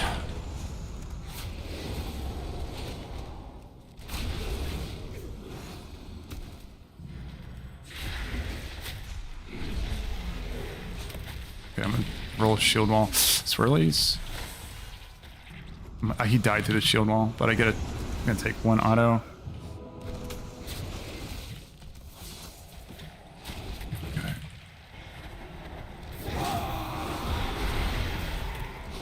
See if I can keep the heals going. Maybe another Dire Beast. Yeah. Shit, got him again. Ah, see, shit, I was greedy with that. Oh, god damn it. Okay. I can do that. I think I can do that, but I just gotta practice a bit. I played that really sloppy towards the end there. I was trying to get, like, now reviving Pet twice got me killed because I was focused on getting him, planning on taking an auto, but instead he started doing the cone attack that I just didn't see. So, damn. I mean, it was worth a shot. So you can clear up to the end, at least solo, but yeah, I've only done that in a group of 2. I'll have to try again later, but let's see. Miyato, he said they need to make Brann a tank as well, so that he can pull every single mob. Yeah, I know. He's so tanky as it is, dude. Like he is, he's crazy durable. By default, that's fine. Doesn't even matter. I'm exiting this delve anyway. But yeah. Here, I'm gonna go ahead and just say leave delve. Can't do that right now. That's fine. The thing's got to come kill me. It's fine. But let's see. You said you did it on your Brewmaster and Prot Warrior. But I did 4 runs on my Hunter, and I went BM for the Bountifuls. Yeah, no traffic. I'm telling you, BM Hunter. If anybody has access to BM Hunter, it's like a really good one to take into the Delves. Super good. Let's see. I'm just checking here. V-Bread, you said, so you can farm Delver's Bounty on your non-daily 4 Bountiful Delves. It's just kind of a big question up in the air. We don't know for sure, right? There's just a bunch of information going back and forth on it. We'll have to see. We'll have to see just as we get more information. Thorform, you said that Shadowbolt wrecked my pal yesterday. Grr. Yeah, absolutely, dude. They do so much damage on their casts. Let's see. I'm going over here. Traffic, you said, goes up to level 8. Solo Delves. After that, it's just Delves. Okay. No. You're right. Like, so Traffic, just to clarify, again, I'm doing tier 11 for fun. You don't get any better gear rewards for that. It's just the loot does not improve. You're absolutely right. The loot does not improve. The only thing you get for it is cosmetics and just the challenge for pushing into the higher tiers. There's no other reason to do it besides that, if you're just looking for it. And I still think I could have pulled that off if I just played it better. I'm going to come back and do that again later, I think. But let's see. Ox Mopal, you said, is the gear from Delver's Bounty supposed to be higher? I think I got a 610 gloves from the one I hit yesterday. No, you're absolutely right. Actually, I was really surprised by it too. I got a 610 ring out of the Delver's hidden cache at the end. Those are... Yeah, like they scale it up to hero gear on those for whatever reason. I thought it was going to match Bountiful Delves, which is going to be champion, but no, they're straight giving you hero gear in those little maps that you can find. So I think that's kind of a lot of people's focus right now is trying to find what is the best way of getting those maps, and can we get more than 3 in a week? Because some people are saying, there's been a lot of information floating around saying, first of all, the drop rate's at 4%. The max amount you can get on your characters is 3. And there's people on Wowhead saying you can only get it from Bountiful Delves. And then I have people in the chat saying, hey, man, I have never even done a Bountiful Delve, and I got mine. Like, what is it? Akalik. What was it? Yeah. Akalik. Yeah, you mentioned that you got yours and you didn't even do a Bountiful Delve yet. So a lot of different conflicting information there, so who knows exactly what's going on with those. On BRN and Prot Warrior, I hardly had to pay attention. Yeah, that's true. Yeah, some of the tanks I think are having a good time in there. But at least as far as damage goes, BM is doing really well. I also heard Arcane Mage is doing well too. Mysterious Fox, looks like I'm drowning. Mysterious Fox says, is doing Delves past tier 8 worth it? Not for gear. Again, like what I was saying is that it's just mainly for cosmetics, achievements, and just pushing a challenge. So there's not really any kind of reward to it, unless, and this is something I'm testing, and I'll let you all know if I find any information on this. If it is true that we can get those maps from like non-bountiful delves, I'm going to see if maybe tier 11 has a little bit of a better loot pool. But again, like I'm gonna have to smooth out just clearing tier 11 solo, or yeah, again, I did it in a group. Group is maybe the way you want to go for high tier 11s as you're pushing into them for now. But then yeah, after you gear out a little bit, you can do it solo, no problem. But again, it's just for fun. Tier 11s, tier like anything above tier 8 is just absolutely for fun, unless there is a better loot pool for just finding those delve maps specifically. And again, who the fuck knows on that? We just got to figure that out. So, all right, everybody, I got work stuff to jump into. Thank you so much for stopping by. I really appreciate you all stopping by the stream here today, both over there on Twitch. Again, I'm trying to get partnered there. I appreciate you guys watching big time, and also on YouTube. Appreciate you guys stopping in. Again, always watch on the channel or whatever streaming platform you enjoy and you're comfy on. Stay there. Absolutely. That's what matters. Something I did want to mention to you all, if you did want to jump in with a cool group of guys, there's a community we're forming over on Discord if you wanted to check it out. I'm going to link it in the chat here in just a second. So if y'all want to jump in, we're trying to get enough people to do raids eventually. So if you wanted to jump in and play, or if you just wanted to hang out with like-minded people who also enjoy World of Warcraft, well then, yeah, this is a group for you. If you want to take a look at it, I'm putting the Discord group in both the YouTube and also in Twitch. Once again, guys, I really appreciate you coming out here. And then thank you for the support today too. The followers and all that. Again, my streams are 8 a.m. EST weekdays. I do try to stream outside of that window when I can, when time's available. And so just follow me for those. You can subscribe or follow either way, or jump on the Discord there too. I'll post up a schedule there too, if that helps. But all right, everyone, have an awesome day. I appreciate you all stopping by. I'll see you in the next one, guys. So 8 a.m. EST if you want to join me again.